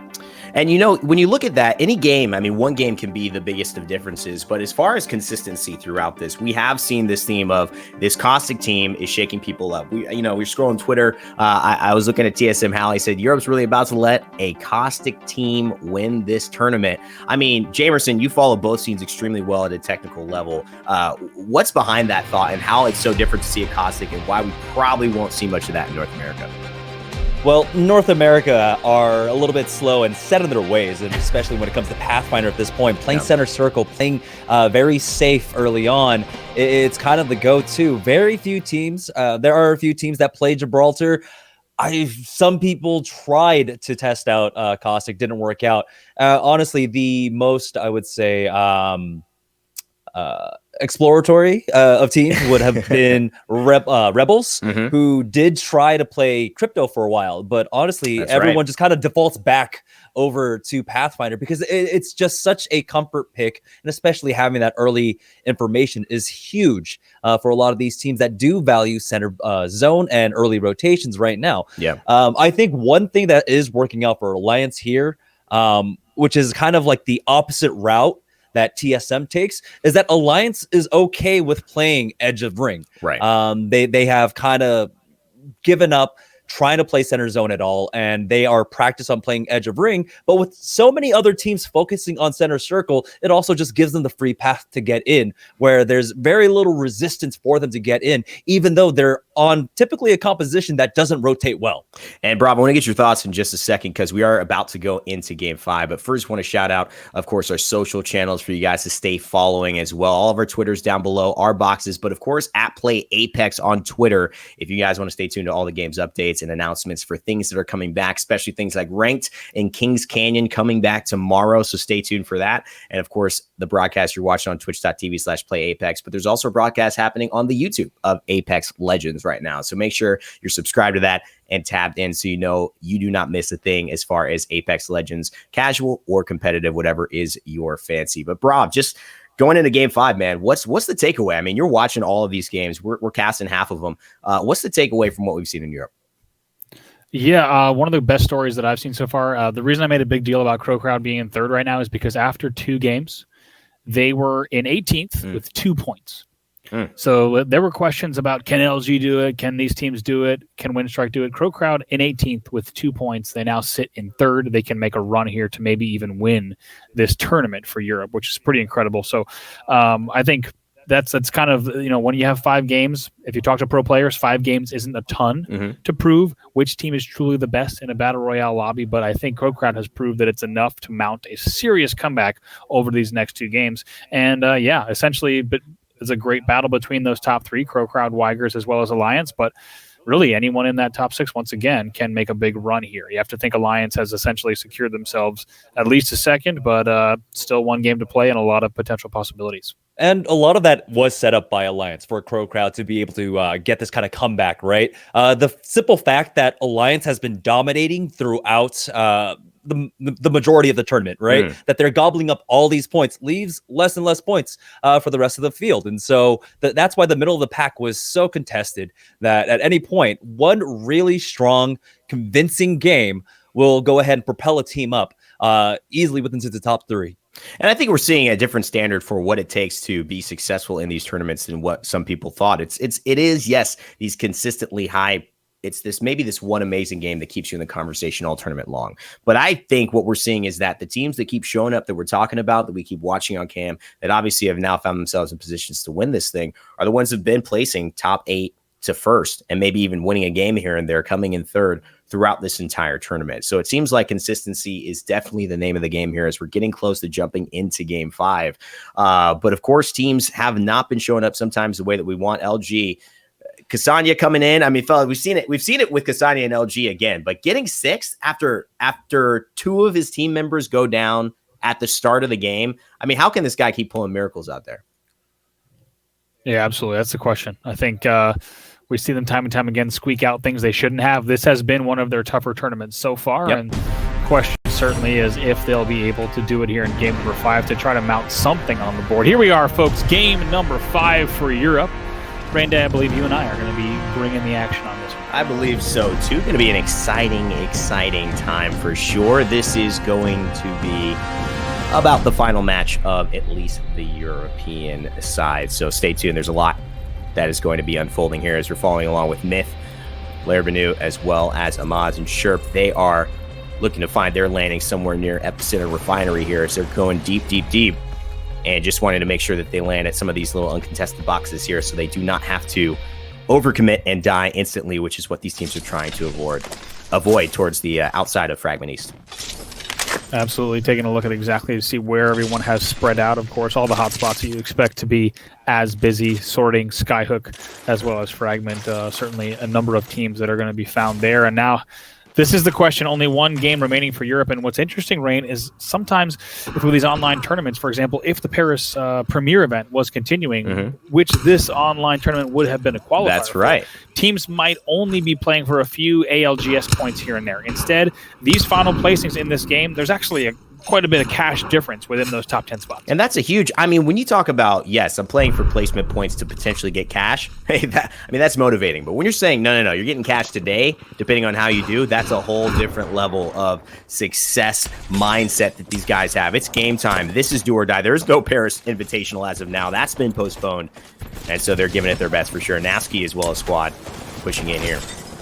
Look at this early push there from Strafe. Tries to make something happen. Dell and Nasky both also on no armor. I think that's actually going to be them exiting early, if I'm not mistaken. We didn't see exactly what ended there. But no, Nasky actually picks up some kills on Cooler. So very curious to see how that battle ended, as we do see Nasky and also Dell pulling up some kills in a wild series of events. Somehow they stay alive and pick up those kills to stay alive. 19 squads left. And 19 squads, just like that. I think you could see the desperation and the fact that it's kind of like, hey, where we are, we need to do something drastic and win. And if we don't get that, then we are obviously, there's no point in staying alive and doing nothing, essentially. I think there's kind of having to play risky, and so you may see some different drops here. But Crow Crowd, the team that won last round, you saw Rugby make that incredible play towards the end and just finishing off in that 1v1 and then taking the 2 knockdown shields. And, of course, over on this side of things, you're seeing Alliance yet again, pretty uncontested, Brav, over on that southern side of the map. Absolutely, and this is, like we said, when things are going to really be tricky for a lot of these squads, because if you think that these teams play conservative in a normal game, just wait till you get to the game 5 of a finals with some extra cash prize added on top. I think teams are going to be very careful to make sure they are not the ones that make the first mistake in these games. Couple of shots here as well. Oh my God, XE is in trouble, and that is going to be Big Chunk Funk going down, and Jose as well. So the latter XE is going to be the one that's got to just make himself a little bit of a home here, trying to rat it out and maybe get those banners if he's lucky. But it seems like Ziki and Guabala are going to just keep rotating here.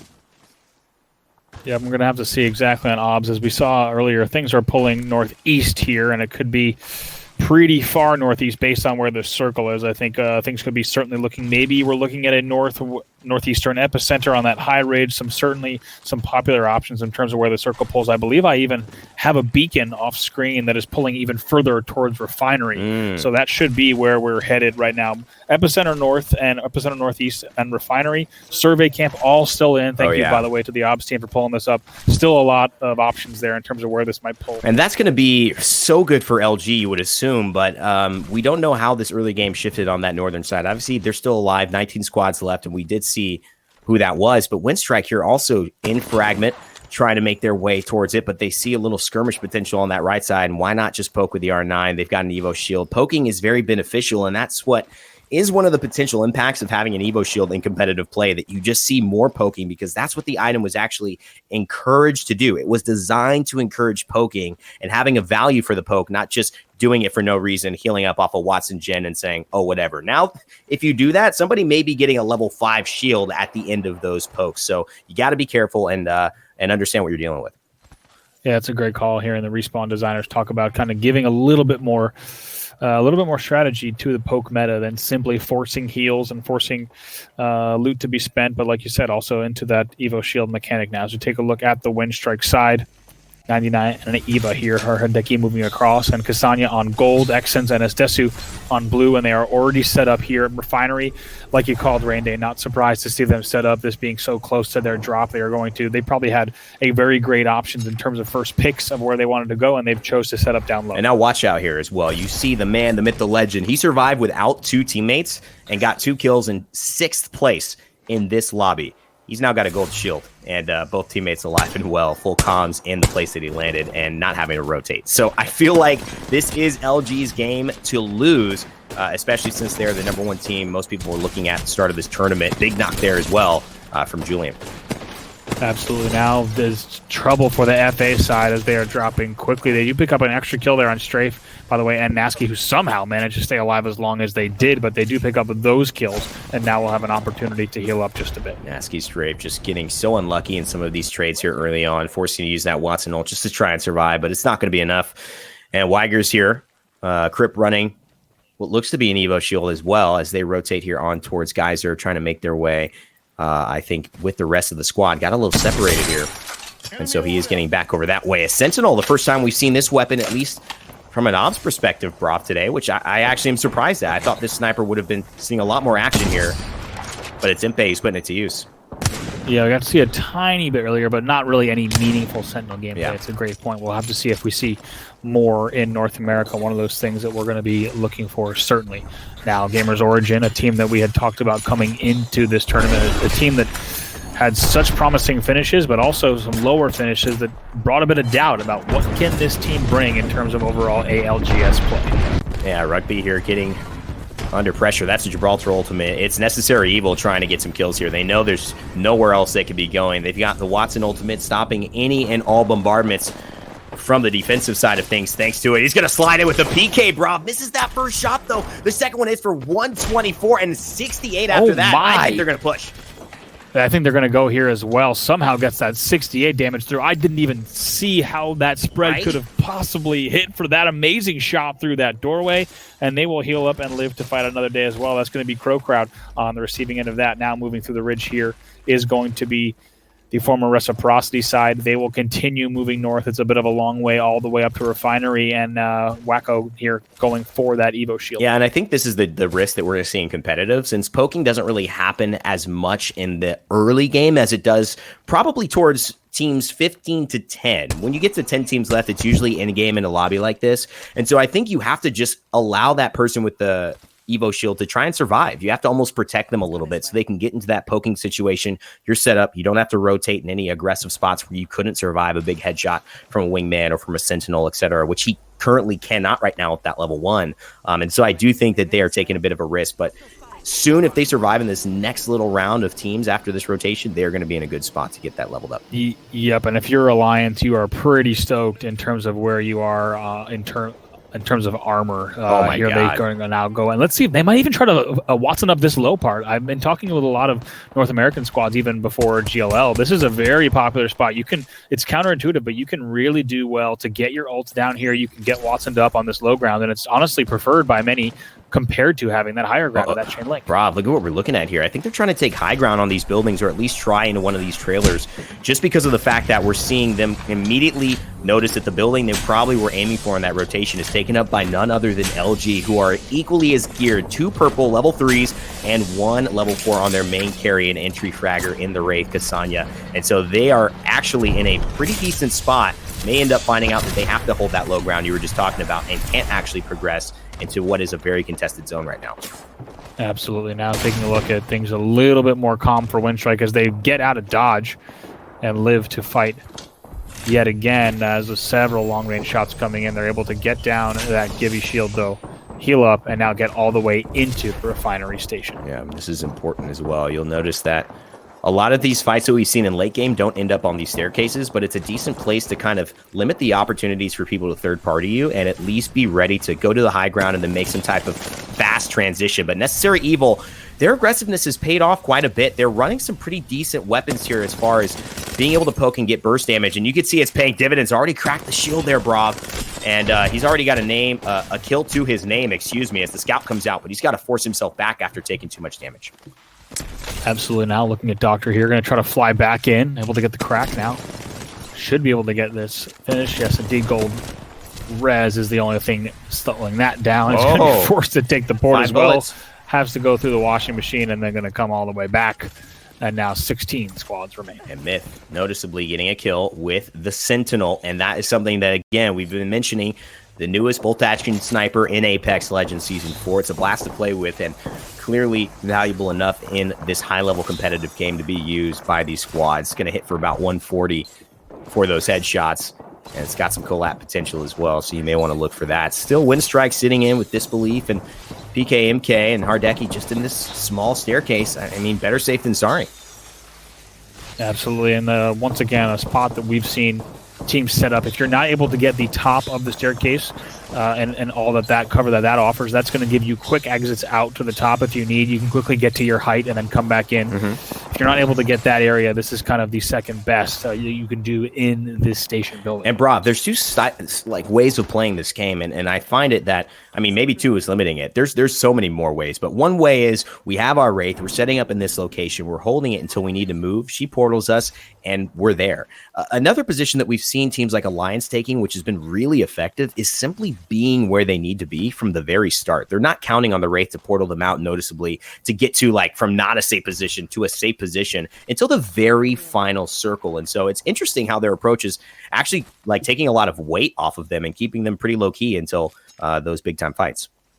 Yep, Necessary Evil with pings down in the building, indicating that's where they will likely locate to next once the pings also on the station. So some discussion amongst this team certainly on where they want to rotate to next. Right now, they have the highly coveted high ground that's just, as we talked about, northeast between Epicenter and Refinery. Gives you tons of options, tons of cover to engage, disengage, and really you'll always see a team setting up on this area if we see anything around Epicenter, Refinery, end circles here. But Necessary Evil, a team that certainly needs to put together a good performance if they want to have a top placing here. If you're just joining us, as a reminder, Alliance in first place.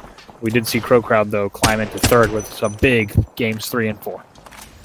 And we're looking to see more from IPN as well, who, as we mentioned, that clip, if you haven't seen it, I retweeted it on my timeline, went absolutely Super Saiyan with the Prowler. This time he's rocking the flatline. He's got the Anvil receiver, and he's not going to use it here, which is actually one of the premier opportunities to use that Anvil receiver, because that hip fire and when you're ADSing in that mid-range is going to be so much better. But from long range with a 2x bruiser, I feel like that's the chance to hit hard and often, especially with the headshot potential it's got. But he's just going to content to poke, and Triumph sitting pretty as well at the top of the staircase. Absolutely. Now taking a look, Gambit, a team we haven't talked about as much as we perhaps would have liked to in terms of the talent onto this team, and now Gambit in a tough spot. That's going to be Sunset, as well as Ligorian Artico trying to keep him alive. Looks like Gambit will be able to get that heal off, though. And Gambit as well looking like they're in a pretty good spot to continue to perform here. And these teams not only just fighting for success and money, which was an influx of $300,000 in this prize pool, which is just an amazing thing in a time like this for these pros. But, I mean, they're fighting for, I think, recognition as well. A lot of teams haven't been saying the name Alliance in scrims on Twitter in these situations. And so I think now we're seeing new stars potentially start to arise here, at least on the European side of things, as North America is coming up right after this. Right. I mean, keep in mind, Alliance is a team that came in from their semi-9th place, even though there's a team we've been watching since the beginning of competitive Apex. 39th in the last online tournament, right? So it's not even a footnote, but 5th at GLL. That's what really kind of convinced a lot of people that, this team really can hang, especially after their 54th placing at the preseason invitational. So now for them to be here in first place with 64 points, pretty fantastic. As a reminder, if you're just joining us, welcome to game number 5 of the Apex Legends Global Series. Bravo and Rain Day calling the action for you here. This is our 5th and final game for Europe. Alliance in first place, Weigers in second, Pro Crowd in third, and Necessary Evil. That is your top 4. And that is a beautiful situation as well. Necessary Evil in that top 4, so obviously trying to get a big win here.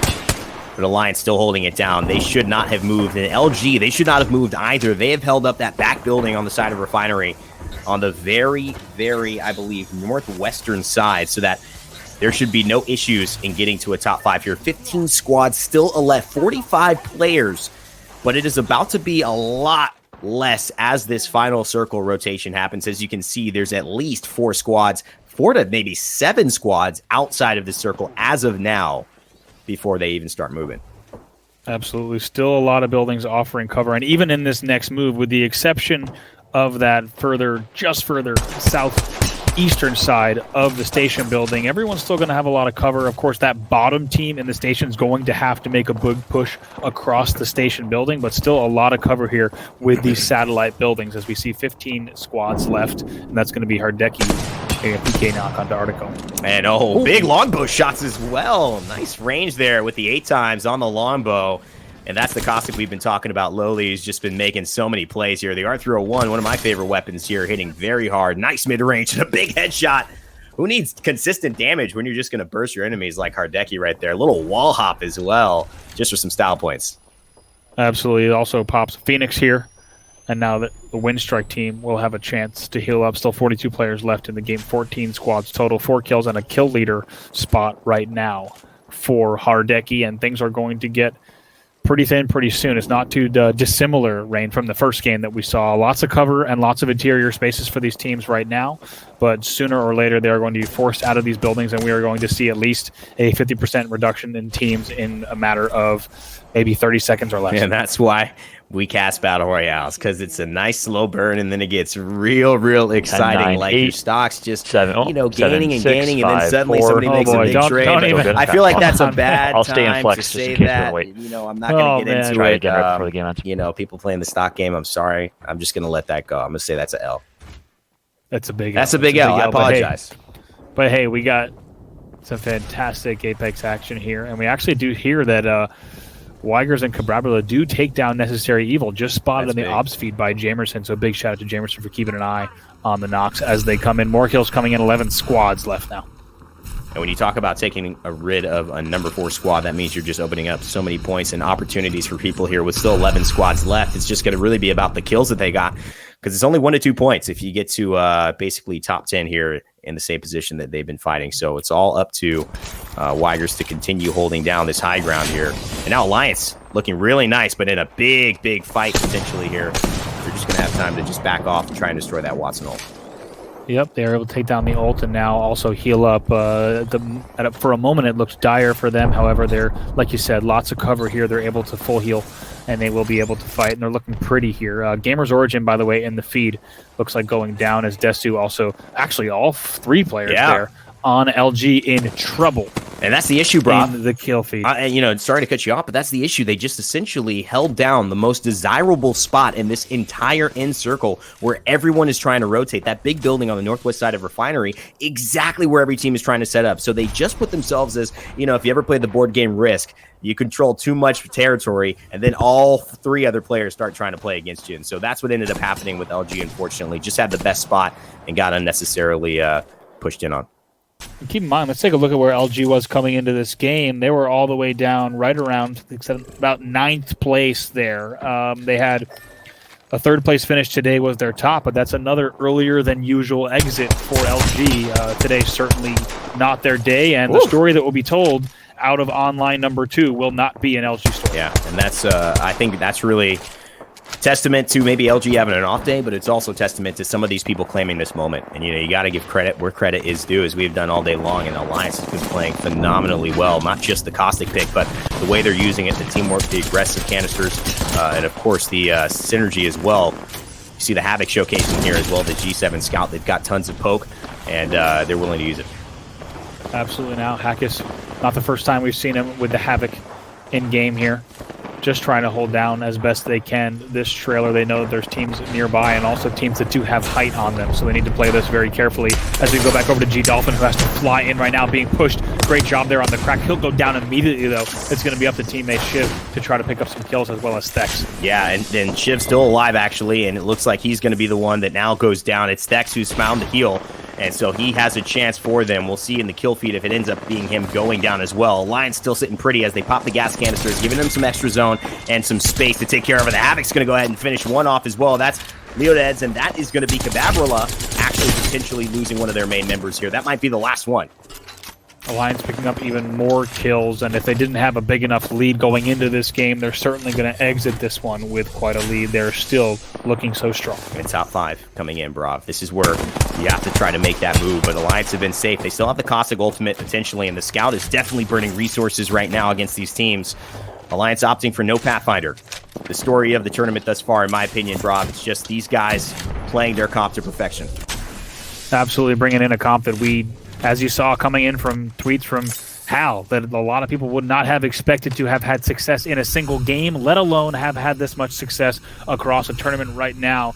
They are poised to take this unless the team is able to rack up some miraculous set of points now back on board to EXE to see if they can maybe try to sneak something out here. Triumph still in the match as well. Doing some quick math on the side as well, Rain, to see if there's anyone from the other sides who can even make a run against the line. I mean, Triumph looking fantastic. 2 purples and a gold, and they're going to try to push EXE, who they don't know how bruised exactly they are. Both playing off a Watson ult, and luckily it seems like they at least got to keep that up, even though they lost their Watson in one of the trades. Triumph now sitting in that building. This must be the team, especially with the same gear, that took down LG earlier on. So the circle is about to move. Seems the portal is set up. This is going to be mayhem, Brav. It is about to go down. It is about to go down as we count down 3, 2, 1. It's time to move. Lowly is going to be flying in. Gas does go down, bounces right off. We'll have to see what they can make happen here. Lowly's actually the first one to go down, surprisingly. Keep an eye on that feed. The base goes down as well, and we're going to see now as Lowly does get finished. Those are going to be tricky. 4 squads left here, and still Triumph picking up some kills as well. Oh, they didn't see him, but now they do, and it seems like one squad will go down. Couldn't get the Caustic ult off, Brav, and that is so huge. Triumph now sitting pretty. This is their game to lose. They've just got to push out. Graceful with a full Evo shield, showing off the new item, and I feel like we've gotten very close with this Mastiff in hand to finding our Game 5 winners. Just like you said, their game to lose here. They are in a perfect position, not only in terms of map positioning, but also in terms of loot, as they now might zip to height as well. 2 squads left. It's just going to be between Myth and Triumph. And Triumph already realizing that they don't know exactly how many members are up there. Could this still be EXE? I feel like they finished them off earlier on, but maybe somebody was able to rat their way out. It just doesn't feel like a full team push. You can notice the edge of the circle will be inside of this room. So Triumph, if they want, can play this inner door and hold it until 54 seconds pass up. They do not want to make... And actually, we do hear Jamerson giving us the tip and the odds that it is a 3v3 right now. It is a full squad versus a full squad. That's why they're playing this a little bit more cautious. I want to keep in mind, Triumph right now, right about in 7th place here as we take a look. So 7th or 8th place. So there's still a lot to play for them in this game. And 133 as well. And the Mastiff, now that Gibby starts to peak, only takes shield damage as well. And that shield's going to absorb all damage until it's broken. And so you don't want to waste a Mastiff shot into it, because even if it's got 1 health left, it will absorb all 130. Throws the dome down. Actually, the bombardment earlier as well. So they've got to push. This is it, Rob. They're going for the win. And now they're going to be able to pull this out. And Triumph actually the first one to go down there, as we see Mady is the first one to drop. And we did see players there, EXE, able to pick up 2 kills there. Excuse me, just that it's going to be a finish on Triumph. So still just a 3v2. They've been battling this JMW entire time. Playing this slow. Yes, indeed. By the way, these 2 teams are in 7th and 8th. This is a huge battle. Still going to push. PK pops, Brav. They're looking for one more. Triumph in trouble, though. Should be able to do it. I think JMW is going to be able to get this one. I think just with that gold res, yes, indeed, it's going to be Triumph. A little bit of victory crouching as well. They will close it out, and they will be our winners of game number 5. As we said, that's a big battle between them and Myth, as they were only 1 placing point apart in the overall standings going into game number 5. You have to think, with what we saw play out in the final moments, that this should be Alliance's tournament, but Fallout, I'll wait. until we get the final word from referees for you to make that call. Yeah, we don't want to confirm anything yet because it should be an interesting finish here. Of course, Triumph, you mentioned it, Bravo was in 7th place, a huge game, number 5 right there, as they come out with at least 12 points with the first place finish. And we'll take a look at their total kill tally as well to see how many elimination points that they're able to pick up. But you got to say, a huge finish for Triumph. EXE right behind them in 2nd, and can confirm, 14 eliminations picked up for Triumph. Wow. That is a 26-point game, a huge swing of momentum for Triumph Gaming. I mean, I'm just going to say my team to look out for. And there you go, boys. You know, I touted them up during the preseason invitational. They didn't do as well, but they've really come back with a vengeance now. Yeah. And they put on such a performance there in game number 5. Yeah, and they were in 8th. Keep in mind, they were in 8th place. 8th place, yeah. Let's say the same thing, only one above Myth. So that's a huge game for them, and that's going to propel them pretty far, without a doubt. Yeah, and EXE was in, I believe, 16th place. So EXE with the 2nd place finish, that might put them in the top 10, top 8 finish. But EXE is not in a position to try and propel past Triumph. You got to think Triumph with 24 points before. They just picked up a 26-point game, puts them in a great position. EXE did pick up 7 kills in total there, so not going to be enough for them. And they had Myth in 3rd. Alliance does it again with continued consistency in 4th place. Windstrike behind them in 5th place, with Any Smilers in 6th after that. Alliance also picked up just 2 kills. So you got to think Alliance so far ahead, should be well positioned to secure this one. Really, I think we're playing for 2nd place here. I mean, that game number 5, it kind of, if you're looking at the final results, I kind of, with the exception of Alliance placing in the top 4, that really took these standings and kind of turned them on their head a bit. You've got Necessary Evil all the way down at 13th, B100 still underperforming compared to their first 2 and 14th. So this is going to shake up the overall standings more so than any game 5 that I think we've seen in the ALGS play. That's a great call out. And what a finish it was to that one. We saw a brilliant play coming from EXE to try to give themselves a breathing life against the Mastiff with the Gibraltar. Ultimately, Triumph pushed up into a 2 versus 3 because they lost 1 and was able to come out on top by fragging out in a 2 versus 3, I believe was the numbers count, with a couple of shots put in. You call it the victory crouch, Bravo. I like that. That's tact, as ultimately Triumph did come out with a win right there. Well done and a good finish from Triumph. Yeah, it was very lots of tact there. It's a victory crouch, nothing less, nothing more. Nothing less, nothing more. It was great to see them do that too. Especially, I like the attempt to throw the bombardment and the shield and kind of create your space. But they used a lot of resources that could have really kept, I think, Triumph from making that push successfully when the ring closed. You know, if they had that bombardment, then Triumph would have been really forced to move in a bad spot. And so, they survived one time to die another. But overall, great performances by both teams. Yeah, they kind of went all in with that push with the Dome Shield and with Gibraltar and the bombardment coming in as well. Gibraltar, of course, had no more opportunity to leverage abilities, and ultimately it was Triumph that came out on top. But outside of that final game moment, I know, Jamerson, you were taking some vigorous notes over there. You have the telestrator ready to break down some of the action from early and mid-game. Talk to me about it. Yeah. And throughout game number 5, I was actually able to intently watch what Alliance was doing. And as we take a look at the map, we got to see that they weren't in the greatest of positions. And Rain Day, you said it perfectly, right? You have to play towards your circumstances. And if we take a look at the flight path, right, it goes down southern, and Thermal was the last drop on that flight path, which is where Alliance has been dropping here in the finals. And if you take a little look at the ring, it's the similar situation to game number 4, where they had to run all the way across the map. But this is where the meta of the meta game kind of really does come into play here, with so many teams focusing on getting into the center circle and trying to get over to Refinery. Once they revealed the first circle, it made a mad scramble from every other team, basically, where you had teams coming from Harvester making their way on in. You had teams coming from Lava City, all really just opening up the path. As you can see, every team just tried to make their way in as quickly as possible. And in doing so, the fact that they all ran in over to Refinery so early on left basically the rest of the map open for Alliance to really just walk this in for free.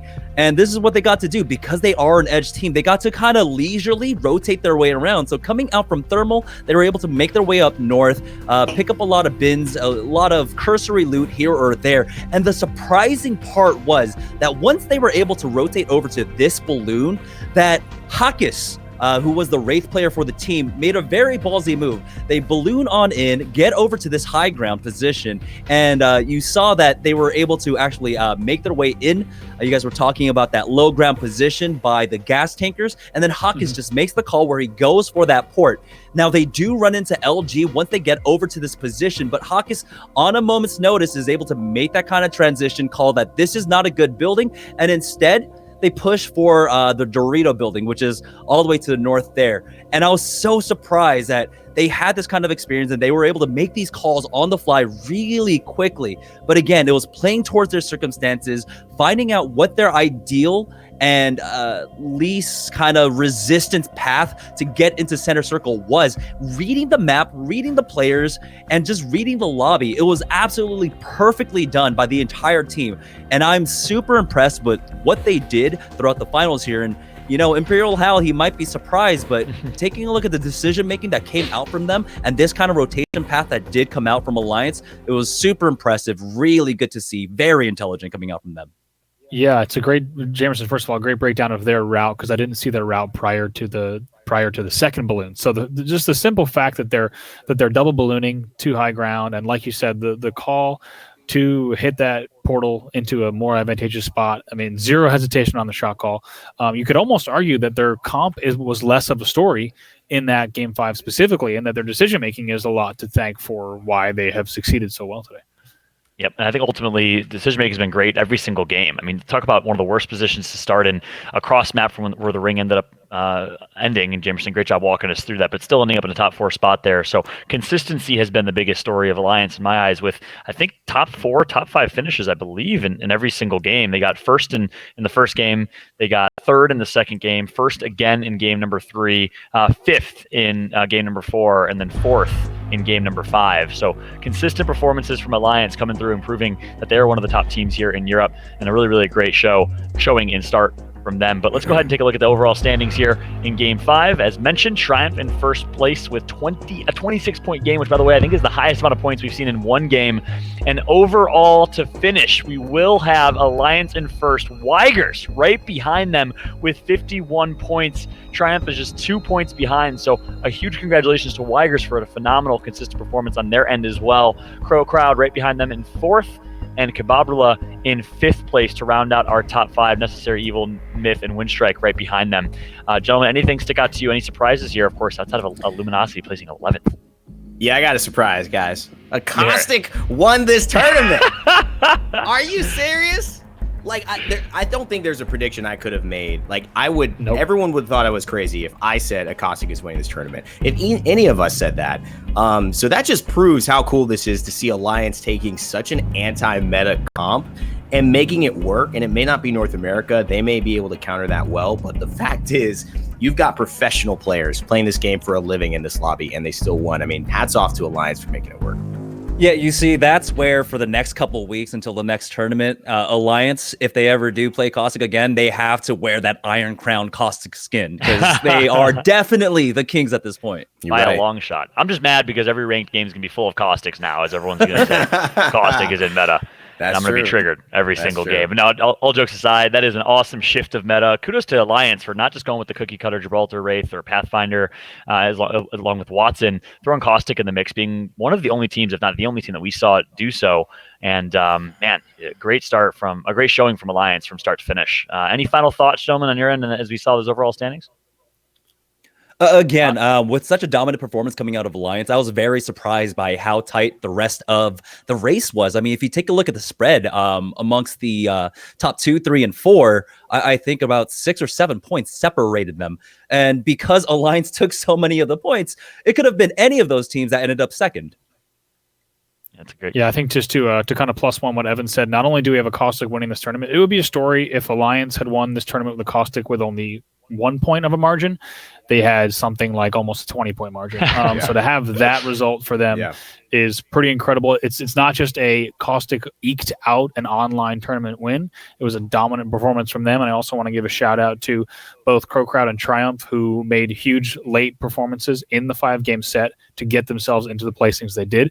You don't always get that with online tournaments where teams take advantage of capitalizing in the end and having huge games to close out. And we saw that today. So it was really a fantastic set of matches for Europe. Yep. Yeah, sometimes I guess you have to throw caution in the wind, or I guess caustic in the wind. Yeah, it was coming to get the win. I had to do that. I guess, boys, puns have been on point all day long. It's been impressive. A great day it was. A big shot as well goes to Weigers. Let's take a look at the highlights from all 5 games here.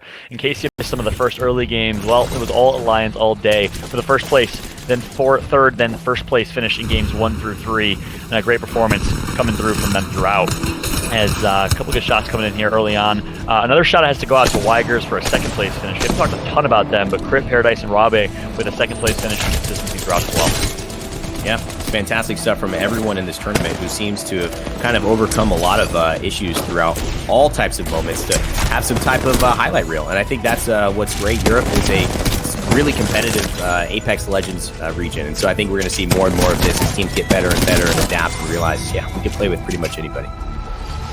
Yeah, and Triumph, as you see on screen, Triumph had to be pretty happy with how that last game ended and knowing that they were all the way in 8th.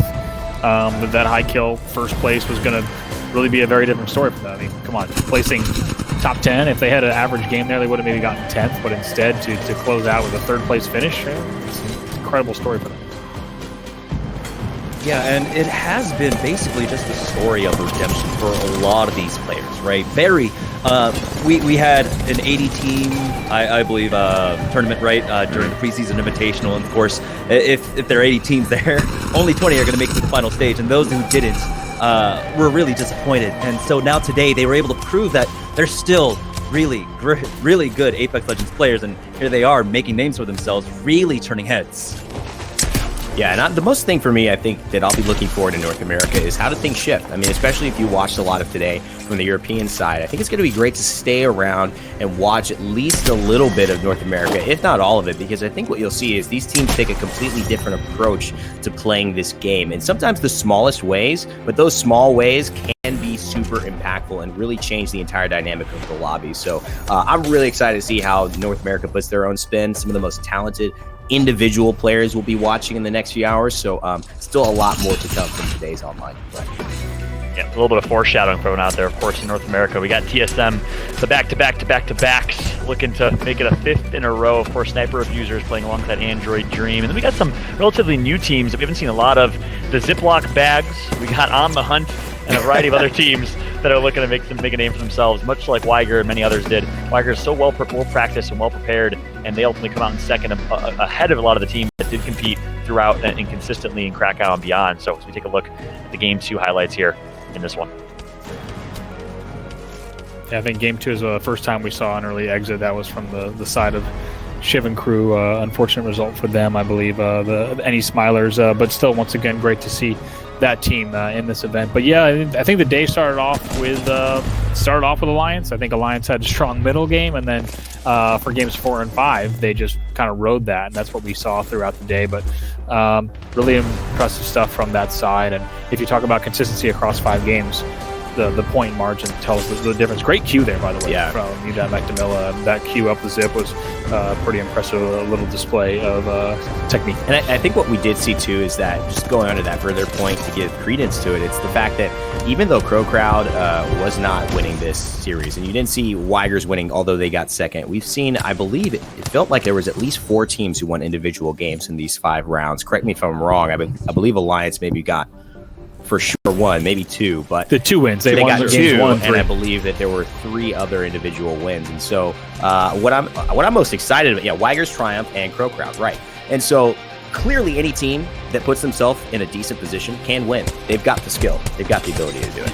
Yeah, and what's cool about that also is that we saw in online tournament number 1 for North America was we saw only one team once again was a repeat winner. That would be Rogue in online tournament number 1, but TSM, your tournament winners, did not win a single game. So the question, right? You have a very different story here in Europe. So it's kind of it's cool to see how the points net out, and really, it's about that 5-game split. How do you spread your points across those 5 games? Yeah, and really considering, especially how you guys were bringing up, winning a match, how important that can be. Luckily for a lot of these teams right now, that match point format isn't something that we're doing currently for these tournaments. And so that's less of a consideration, just making sure that you're able to stay consistent, stay within the top 5 in every match, and then get kill points along the way. And you can still net yourself a victory or at least a top 3 finish. Yeah, we all remember the epic 11-game marathon from the Krakow preseason invitational where every member of the talent team was on the My deck bladder together. remembers it, yeah. Yeah, that's for sure. Yep. That was a great finish. Of course, TSM ended up on top there. TSM ended up on top. And online qualifier number 1, we'll see what will happen is, of course, North America will be coming next. But before then, again, Weigers with a great second-place finish. And to your point, gentlemen, each of our top 3 teams, maybe even top 4, I can't remember who got 4th overall, won a game, with Alliance winning 2, Crow Crowd, Weigers, and Triumph picking up a win as well. So we'll see what type of story we'll see in our second half with North America. Before we do that, we got to give a big shout out to a tweet that we saw, and a big thank you for a tweet that we saw coming in from Cooler Kakiktan, who said, "This final is so good to watch, especially in this difficult time. This is not perfect, but we can watch the finals, and the casters are awesome. Thank you, Play Apex, for doing it right." We just want to give a big thank you to Kakiktan and the rest of folks watching online for your patience today, as we're dealing with an online broadcast and internet connectivity bandwidth issues. Every single member of this 20-plus team staff and production crew is from home, remote, using cloud-based technology that we're using for the first time. So thank you all so much for your patience, and thank you so much to Cooler Kakiktan for the kind words. We've been happy to bring you the action, and I gotta say, bravo, Rainday Jamerson, great job calling the action throughout. I got at least half a game in there, so I'm proud of myself. Well, you'll be around for Renee, man. We're excited to have you. I was gonna say, I feel like we're just getting started. It's there's a lot of storylines that are coming out of NA in terms of competitive Apex so far too. So I'm just excited to get 5 more games in tonight. Yeah. I'm excited that we get to bring the action. We get to show this beautiful spectator mode, which, by the way, we haven't talked a lot about, but we've been leveraging the brand new spectator mode, and we'll of course show you that as we have North America to show off here in a little bit. So the fact that we get a full-blown production and broadcast alongside each of the players that are streaming, for the players who are streaming, a lot of them for competitive integrity might not be streaming right now, I think is great. So that's gonna be it for the first half of the show. We of course will have North America coming up next. Again, a massive thank you to our entire crew and staff who worked tirelessly all week to set up this production. A big thank you to the rest of my casters here on screen, and of course to each and every one of you members of the Apex community who are supporting and hanging with us as we are watching Apex Legends Global Series online qualifier number 2. We will be back, of course, with more North American action in just a bit. Don't go anywhere. Grab some food, grab some water. We'll be back in a moment. Thanks all.